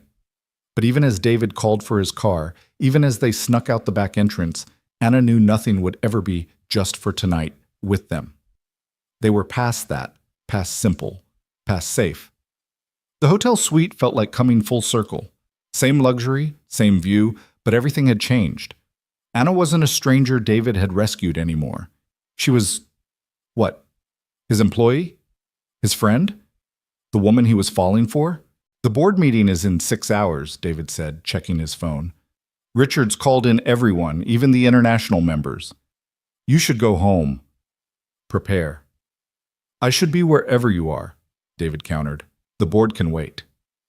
"No, David. This is your life, your legacy. You can't throw it away for what? For love?" The word hung between them, heavy with possibility. "Because that's what this is, Anna. Or what it could be if you'd let it." Anna looked at him, this beautiful, broken man offering her everything. She thought about her mother, who died still waiting for Anna's father to come back. She thought about Mike, who'd promised her the world and delivered nothing but pain. She thought about trust and risk and the terrifying possibility of happiness. "I don't know how to do this," she admitted. "I don't know how to let someone love me." "Then we'll learn together," David said simply. "We'll make mistakes and figure it out as we go. But Anna, we have to try. Emily needs us to try. Noah needs us to try. I need us to try." A knock at the door interrupted them. David opened it to find Marcus standing there, his expression grim. "The board's been meeting all night," he said without preamble. "Richard has the votes, David. Unless you publicly renounce any romantic involvement with Ms. Thompson, you're out as CEO by morning." "Then I'm out," David said calmly. "David, don't be stupid. This company is your life." "No," David corrected. "It was Sarah's in my dream." "But dreams change, Marcus. People change. I'm not the same man who built this empire." Marcus turned to Anna. "You could stop this. Walk away. Let him keep what he's worked for." Anna looked at David, saw the certainty in his eyes. He'd already chosen. The question was, what would she choose? "I tried to walk away," she said quietly. "He followed me. He keeps following me, even when I push him away." "Because you're worth following," David said. Marcus threw up his hands. "You're both insane. Fine. Throw away $1 billion company for some romantic notion. But don't say I didn't warn you." After he left, David and Anna sat in silence, the weight of what was happening settling over them. "I can't let you do this," Anna said finally. "It's already done. The moment I brought you here that first night, it was done. I just didn't know it yet. Your board will either accept my decision or not. Either way, I'll be fine. I have enough personal wealth to never work again. Emily will be fine. The question is, will you be fine? Can you handle being with someone the press calls a fool for love?" Anna laughed, surprising herself. Better a fool for love than a fool for nothing. David smiled, that rare, real smile that transformed his face. "Is that what we are? Fools for love?" "Maybe," Anna said, moving closer to him. "But maybe that's not the worst thing to be." David pulled her into his arms, and Anna let herself be held. For the first time since her mother died, she felt safe. Not the temporary safety of a hotel room or a security guard, but the deep safety of being truly seen and chosen anyway. Noah made a small sound from his crib, not quite crying, but considering it. Anna started to get up, but David was already moving. "Let me," he said, scooping Noah up with practiced ease. "Hey there, little man. Can't sleep either." Watching David with her son, the gentle way he held him, the soft nonsense he murmured, Anna felt her last walls crumble. This was what she dreamed of when she was pregnant. Not the luxury, but the partnership. Someone who'd get up in the night, who'd share the weight of raising a child. "Tell me about Sarah," Anna said suddenly. "Tell me about falling in love with her." David looked surprised but settled back on the couch with Noah, considering the question. "We met in college. She was studying art. I was in business. We shouldn't have worked, but somehow we did. She made me see the world differently, not as something to conquer, but something to appreciate. She was light, Anna, pure light. You miss her." "Every day. But lately, it's different, less like drowning, more like a gentle ache, something I can carry without it crushing me." "Because of Emily?" "Because of you," David corrected. "You and Emily and Noah. You've shown me that life keeps going, that there's still beauty after loss." Anna moved closer, Noah between them, this makeshift family that shouldn't work but somehow did. "The board meeting will happen whether I'm there or not," David finished. "Richard wants me out. He has the votes. By noon tomorrow, I won't be CEO anymore." "How are you so calm?" David looked at her, really looked at her. "Because for the first time in 2 years, I know what matters. And it's not the company." Anna's phone buzzed. Another unknown number. Against her better judgment, she answered. "Miss Thompson? This is Jennifer Walsh from the New York Times. I'm writing a story about your relationship with David Miller, and I wanted to give you a chance to tell your side."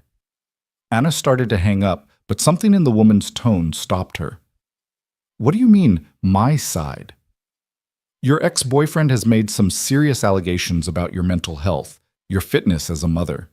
And there are questions about Mr. Miller's judgment, his stability after his wife's death. This is your chance to set the record straight." Anna looked at David, who was listening intently while still rocking Noah. "The record," Anna said slowly, "is that David Miller saved my son's life. He took us in when we had nothing, expected nothing in return, and has shown more kindness and integrity than anyone I've ever known. If his board wants to punish him for having a heart, then they don't deserve him. And the allegations about your mental health? I'm a single mother who survived homelessness with an infant. If that doesn't require mental strength, I don't know what does. Can I quote you?" Anna met David's eyes. He nodded slightly, trusting her. "Yes," Anna said firmly. "Quote every word." After she hung up, David was smiling that transformative smile again. "That was brave," he said. "That was probably stupid.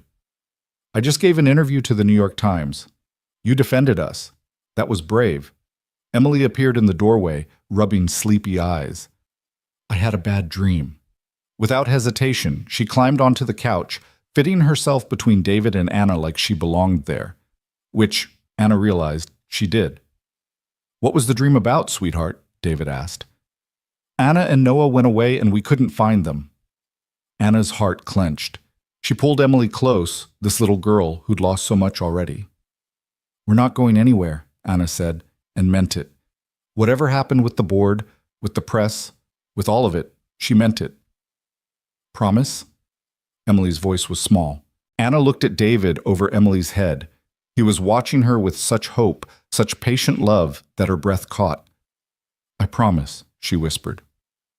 They stayed like that as dawn broke over Manhattan. David, Anna, Emily, and Noah, a family forged not by blood but by choice, by circumstance, by the strange alchemy of souls finding each other in the darkness. The board meeting was in 3 hours. The story would break soon. Mike was still out there, planning his next move. Everything was about to change. But in that moment, in that suite where it all began, they were together. And maybe, Anna thought, as Emily's breathing evened out in sleep, maybe that was enough. Maybe choosing each other in the face of everything trying to tear them apart was its own kind of victory. David reached over, his hand finding hers. "Whatever happens," he said quietly, "we face it together."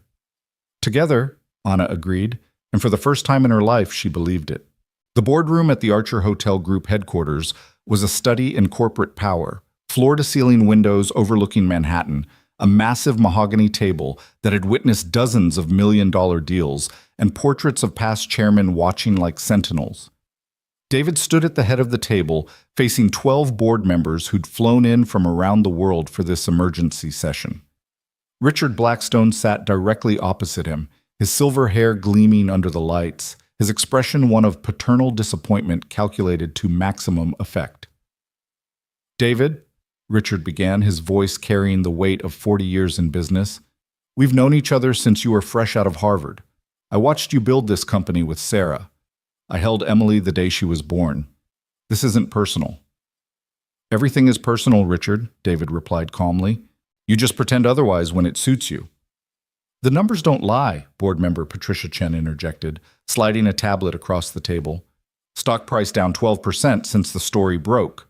3 major corporate accounts threatening to pull their contracts. The Shanghai investors are reconsidering. Temporary market volatility," David countered. "It will stabilize." "Not with her still in the picture," Richard said bluntly. "David, I understand. You're lonely. The girl is pretty, vulnerable. She triggered your protective instincts. But this has gone far enough." "Her name is Anna," David said, his voice dangerously quiet. "And she's not a girl. She's a woman who survived circumstances that would have broken most people in this room." "She's a liability," board member Thomas Wright said. "Her ex-boyfriend sold his story to 3 tabloids this morning. Claims she has a history of mental instability, that she deliberately got pregnant to trap him."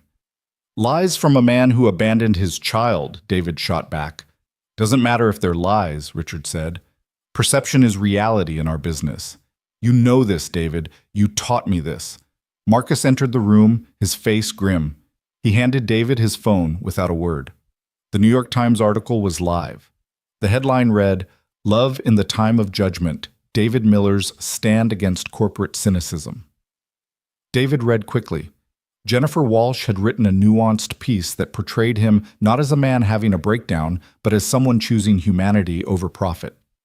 Anna's quotes were powerful, dignified.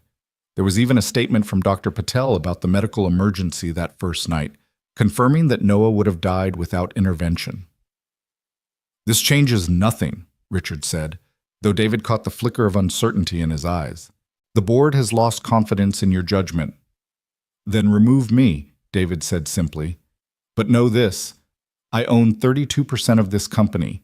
Sarah's trust, which I control until Emily turns 21, owns another 15%. You remove me, and I'll sell every share to Marriott. They've been circling for years." The room erupted, board members shouting over each other, Richard's face turning an alarming shade of red.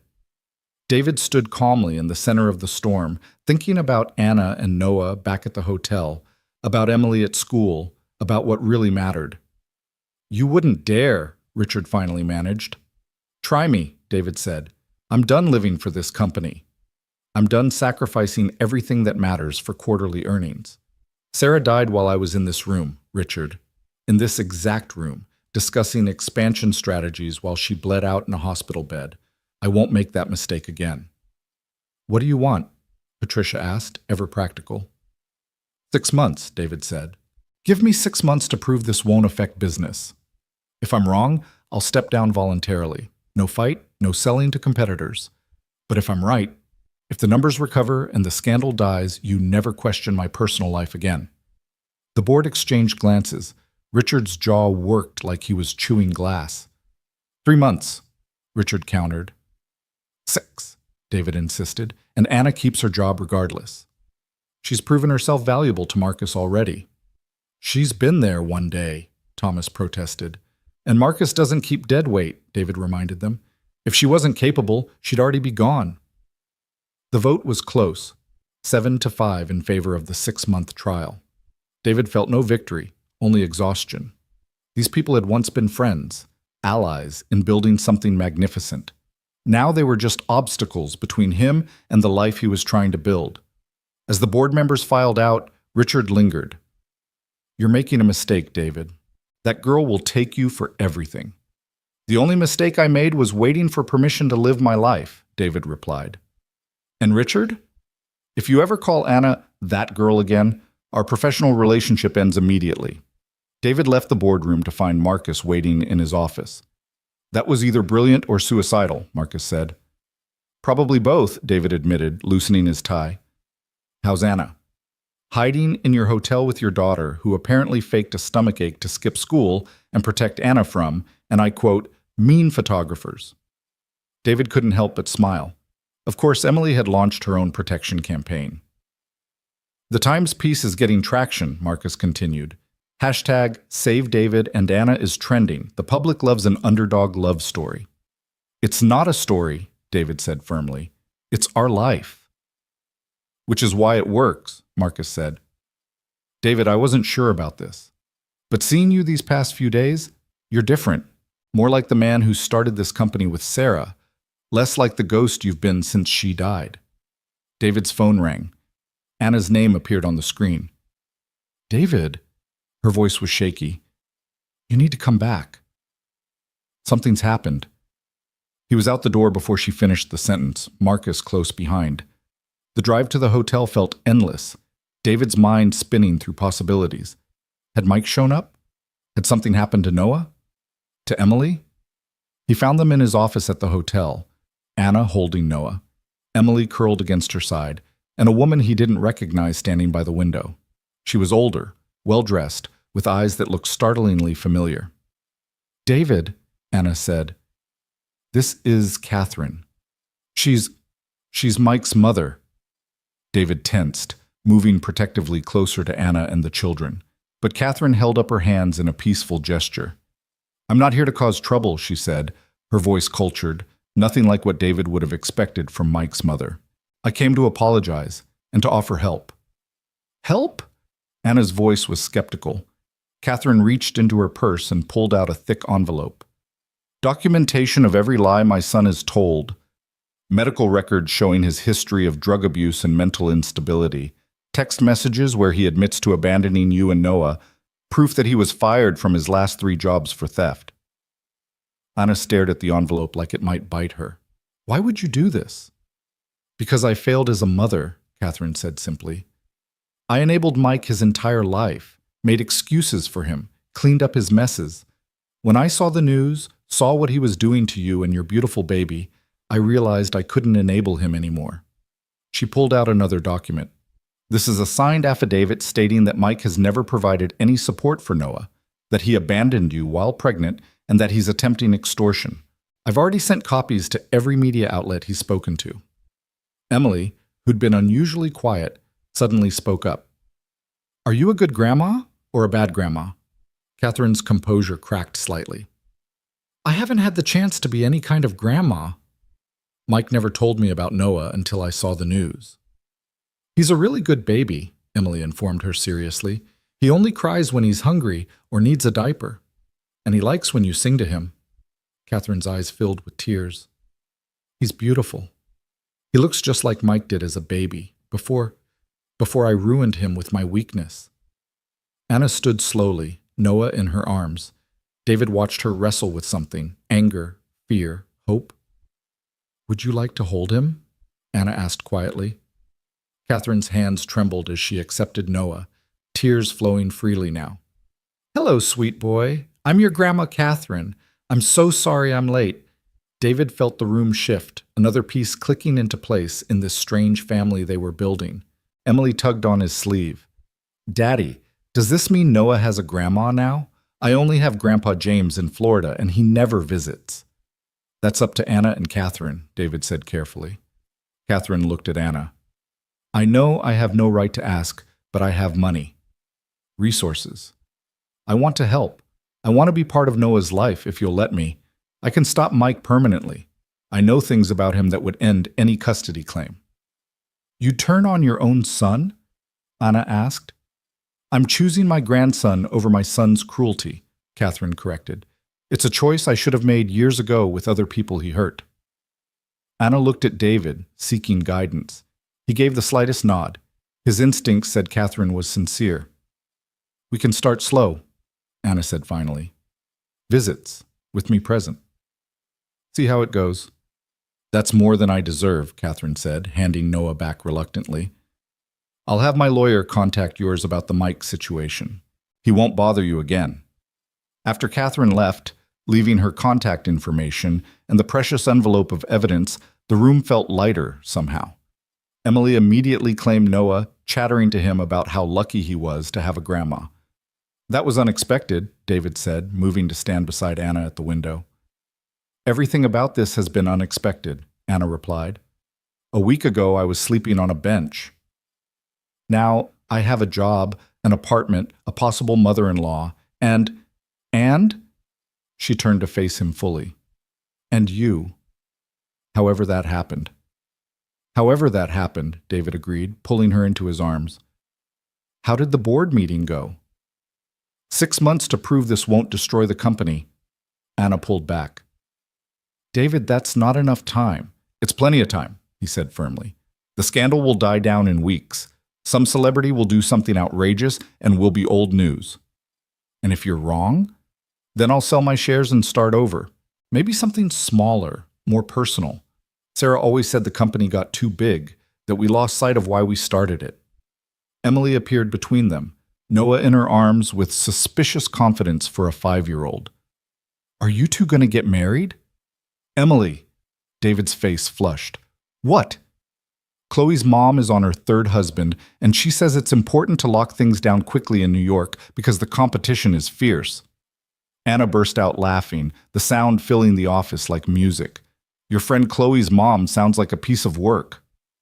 She drinks wine at all the school events and cries in the bathroom, Emily reported matter-of-factly. But she has a really nice car. David groaned.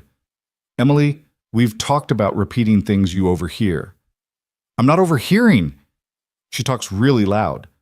Anna's phone buzzed. She looked at it, and her face went pale. Oh, God. What? David was instantly alert. She showed him the screen. It was a video, already viral, of the board meeting. Someone had recorded David's entire speech about choosing humanity over profit, about Sarah dying while he was in a meeting. The caption read, CEO chooses love over billions. Which board member? David started, then stopped. It didn't matter. What mattered was that their private moment was now public consumption. But then Anna started reading the comments aloud. This man is goals. Finally, a CEO with a heart. Protect David and Anna at all costs. This is what love looks like. We're trending, Emily announced, having somehow acquired David's phone. #1 in New York, #3 nationally. Oh, and someone started a GoFundMe for Noah's college fund. It's already at $50,000. What? Anna grabbed the phone. No, that's not right. We don't need... Let them, David said quietly. People want to be part of something good. Let them. Marcus appeared in the doorway. You might want to see this. He turned on the office television. CNN was running a segment on David and Anna, but it wasn't the salacious takedown they'd expected. Instead, it was a thoughtful piece about wealth, privilege, and the responsibilities of the ultra-rich. They'd interviewed homeless advocates who praised David's direct action. They'd found 3 other families David had quietly helped over the years, a fact that even Anna didn't know. You've done this before? Anna asked. David shrugged uncomfortably. Sarah started a program. After she died, I kept it going, quietly. The Sarah Miller Foundation, Marcus added. It's helped house over 200 families in the past 2 years. David never let us publicize it. Mom always said the best help is the kind no one sees, Emily chimed in, still playing with Noah. The segment ended with the anchor saying, in a time of increasing wealth inequality, David Miller reminds us that privilege can be used for purpose. The board must be thrilled, Anna said dryly. The board can adapt or leave, David replied. I'm done apologizing for having a heart. Over the next few days, the story evolved in ways none of them expected. The GoFundMe for Noah reached $200,000 before Anna insisted it be closed and the money redirected to the Sarah Miller Foundation. Catherine proved good to her word, not only shutting down Mike's extortion attempts, but also establishing a trust fund for Noah that Mike couldn't touch. The hotel saw a surge in bookings from people wanting to support the CEO who chose love. But it wasn't all positive. Photographers still followed them everywhere. Emily couldn't play in the park without being photographed. Anna received death threats from people who thought she was a gold digger. David had to hire additional security. "This isn't sustainable," Anna said one evening. They were in David's apartment, Emily asleep on the couch, Noah in his bouncer. The curtains were drawn against the photographers camped outside. "It will calm down," David insisted, but even he sounded less certain than before. "Emily can't live like this. She's a child. She deserves normalcy." "Normal is overrated," Emily said, apparently not as asleep as they'd thought. "I don't want normal. I want us." She climbed into Anna's lap, something she'd started doing naturally, as if Anna had always been there to provide comfort. "But sweetie, you can't even go to school without people taking pictures," Anna said, smoothing Emily's hair. "So? They take pictures because they think our family is special. And it is special. We have Daddy, and you, and Noah, and now Grandma Catherine, and maybe we could get a dog?" "Nice try," David said, but he was smiling. "Emily," Anna said carefully, "I'm not trying to replace your mom." "I know," Emily said simply. "Mommy can't be replaced. But that doesn't mean we can't add more people. Mommy would want us to add more people. She always said love multiplies. It doesn't divide." David had to turn away, overcome with emotion. Anna held Emily tighter, this wise little girl who understood more about love and loss than most adults. "So we weather the storm," Anna said finally. "Together." "Together," Emily agreed, then yawned massively. "Can I sleep in the big bed tonight?" And so they found themselves in David's massive bed. Emily sprawled in the middle, Noah in his bassinet beside them, David and Anna on either side like bookends. It should have been awkward, but instead it felt right, like pieces of a puzzle finally fitting together. "Tell me something about Sarah," Anna whispered in the darkness. It had become a ritual, these stories about the woman whose ghost lived in every corner of their lives. "She would have loved you," David said softly. "She would have taken one look at you and Noah and brought you home, just like Emily did. She would have told the board to go to hell, probably more colorfully than I did. I wish I could have met her." "You did, in a way. Everything good in Emily, that's Sarah. The kindness, the fierce loyalty, the inability to walk away from someone in need." Emily stirred between them. "And the stubborn part. Don't forget the stubborn part." "Definitely the stubborn part," David agreed, pressing a kiss to his daughter's head. Anna's phone lit up with a text. She almost ignored it, but something made her look. It was from Jennifer Walsh at the Times.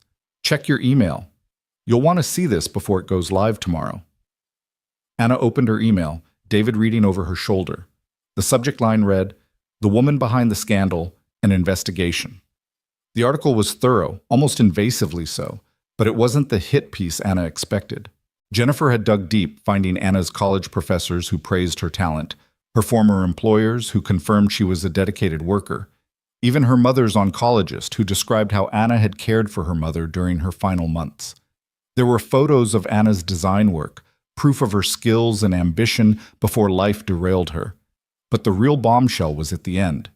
Jennifer had found security footage from Anna's old apartment building, showing Mike leaving with suitcases the day Anna found out she was pregnant. She'd tracked down his ex-girlfriends, 3 of whom confirmed patterns of abandonment and emotional abuse. She'd even found the pawn shop where Mike had sold Anna's mother's jewelry while Anna was in the hospital giving birth. "This completely vindicates you," David said, amazed. "It violates my privacy," Anna corrected, but there was relief in her voice too. "But if it shuts down the gold digger narrative—" "It does more than that," David said. "It shows exactly who you are. A survivor, a fighter, a woman who deserves respect, not pity or judgment." Emily had gone back to sleep, her hand clutching Anna's shirt. Noah made a small sound, and David immediately got up to check on him, returning with the baby in his arms. "He's growing," David said, settling back into bed with Noah on his chest. "Look how much bigger he is than just a week ago." Anna watched David with her son, the easy way he'd taken to fatherhood again, and felt her heart crack open a little wider. This man who'd lost everything had somehow found room to love again, to take in strangers and make them family. "I love you," she said, the words escaping before she could stop them. David went very still. Even Noah seemed to pause in his squirming. "I'm sorry," Anna started. I know it's too soon, too complicated. I love you too, David interrupted. I've been afraid to say it, afraid it was too much too fast. But Anna, I loved you the moment you let Emily wrap her scarf around Noah. I loved you when you stood in my hotel room, terrified but still fighting. I loved you when you told the New York Times I had integrity. I love you right now, messy and complicated and real. Anna was crying, silent tears that felt like release. I don't know how to do this. How to be what you and Emily need. Just be yourself, David said simply. That's all we've ever needed. Noah chose that moment to spit up all over David's chest. Emily woke up complaining about the smell. The romance of the moment shattered into the chaos of real life. David changing his shirt, Anna cleaning Noah. Emily demanding to know why babies were so gross. But later, after Noah was settled and Emily was truly asleep, David and Anna lay facing each other in the darkness. The 6 months the board gave you, Anna whispered. What happens if the company doesn't recover? Then I'll have lost a company but gained a life, David replied. Sarah built the Archer with me because she believed in creating beautiful spaces where people could connect. Somewhere along the way, I forgot about the connection part, focused only on the spaces. You've reminded me what matters.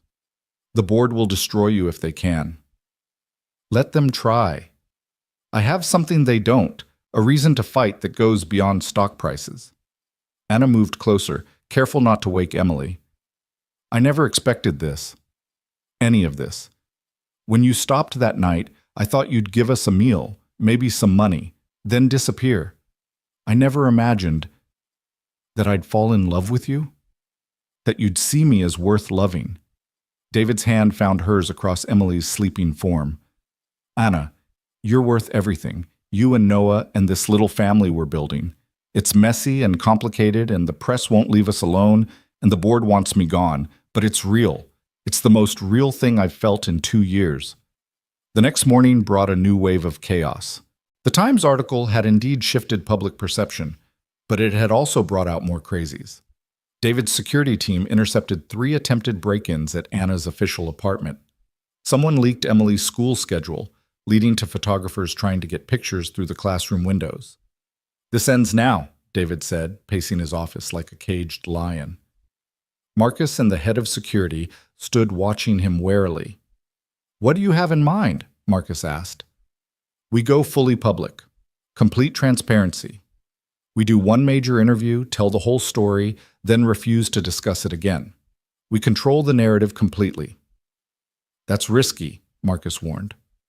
Everything about this is risky, David countered, but hiding isn't working. Anna deserves to live freely, not like a prisoner. What does Anna think? Marcus asked pointedly. David paused. It was a fair question. He'd been making decisions for both of them, assuming he knew best. But that wasn't partnership. He found Anna in the hotel's childcare center, where she was spending her lunch break with Noah. She was sitting on the floor, helping him with tummy time, while other employees' children played around them. It was such a normal scene, yet David knew how hard-won that normalcy was. We need to talk, he said, sitting beside her. Anna's face immediately tensed. That's never good. No, it's not bad. I've been making decisions without consulting you about how to handle the press, the board, all of it. That's not fair. Anna studied him. You're used to being in charge.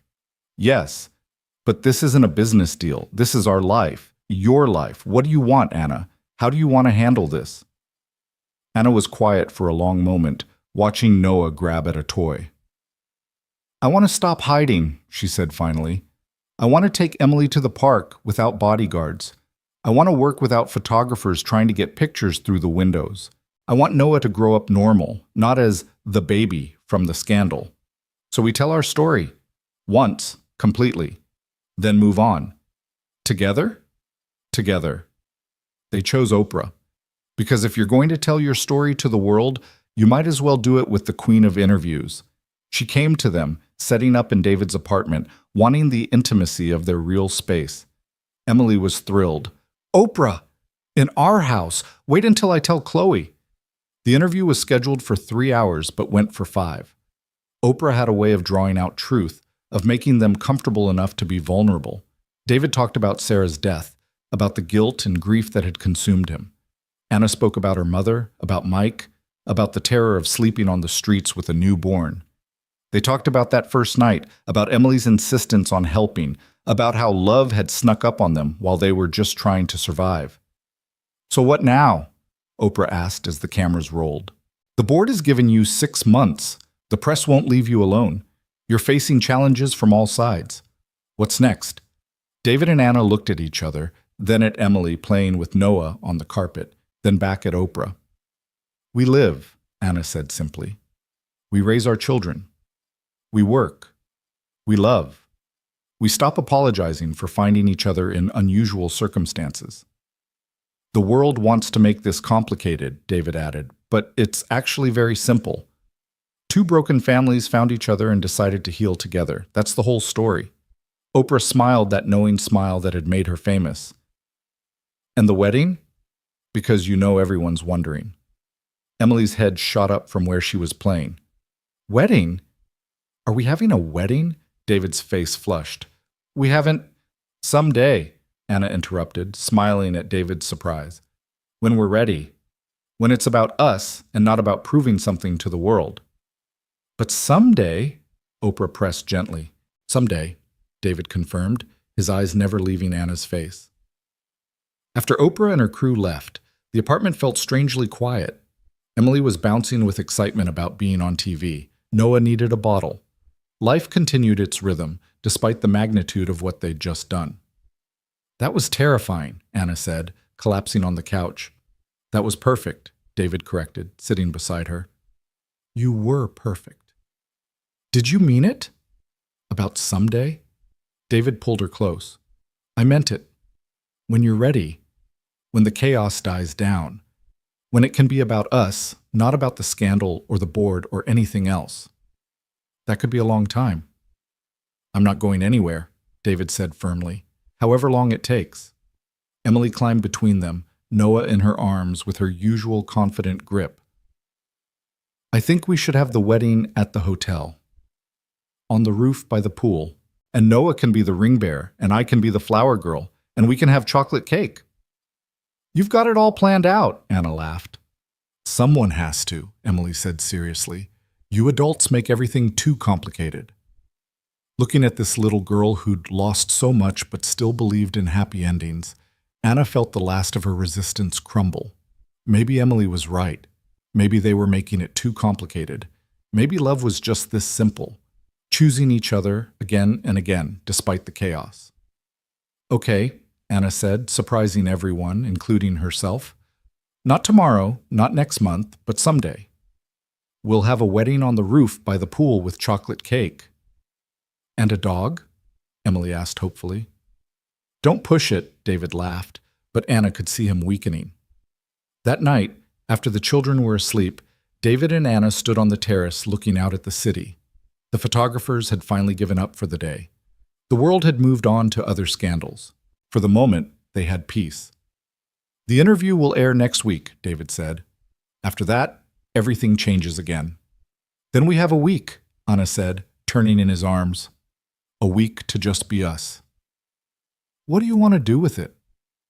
Anna thought about all the things they hadn't been able to do. Simple things like grocery shopping together, taking the kids to the zoo, having dinner in a restaurant without being photographed.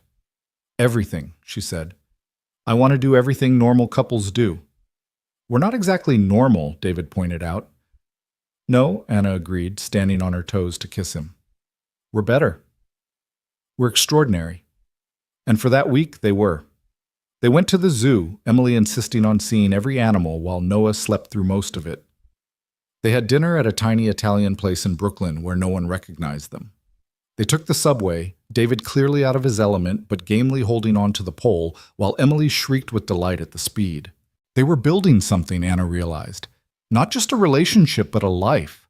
A real, messy, complicated, beautiful life.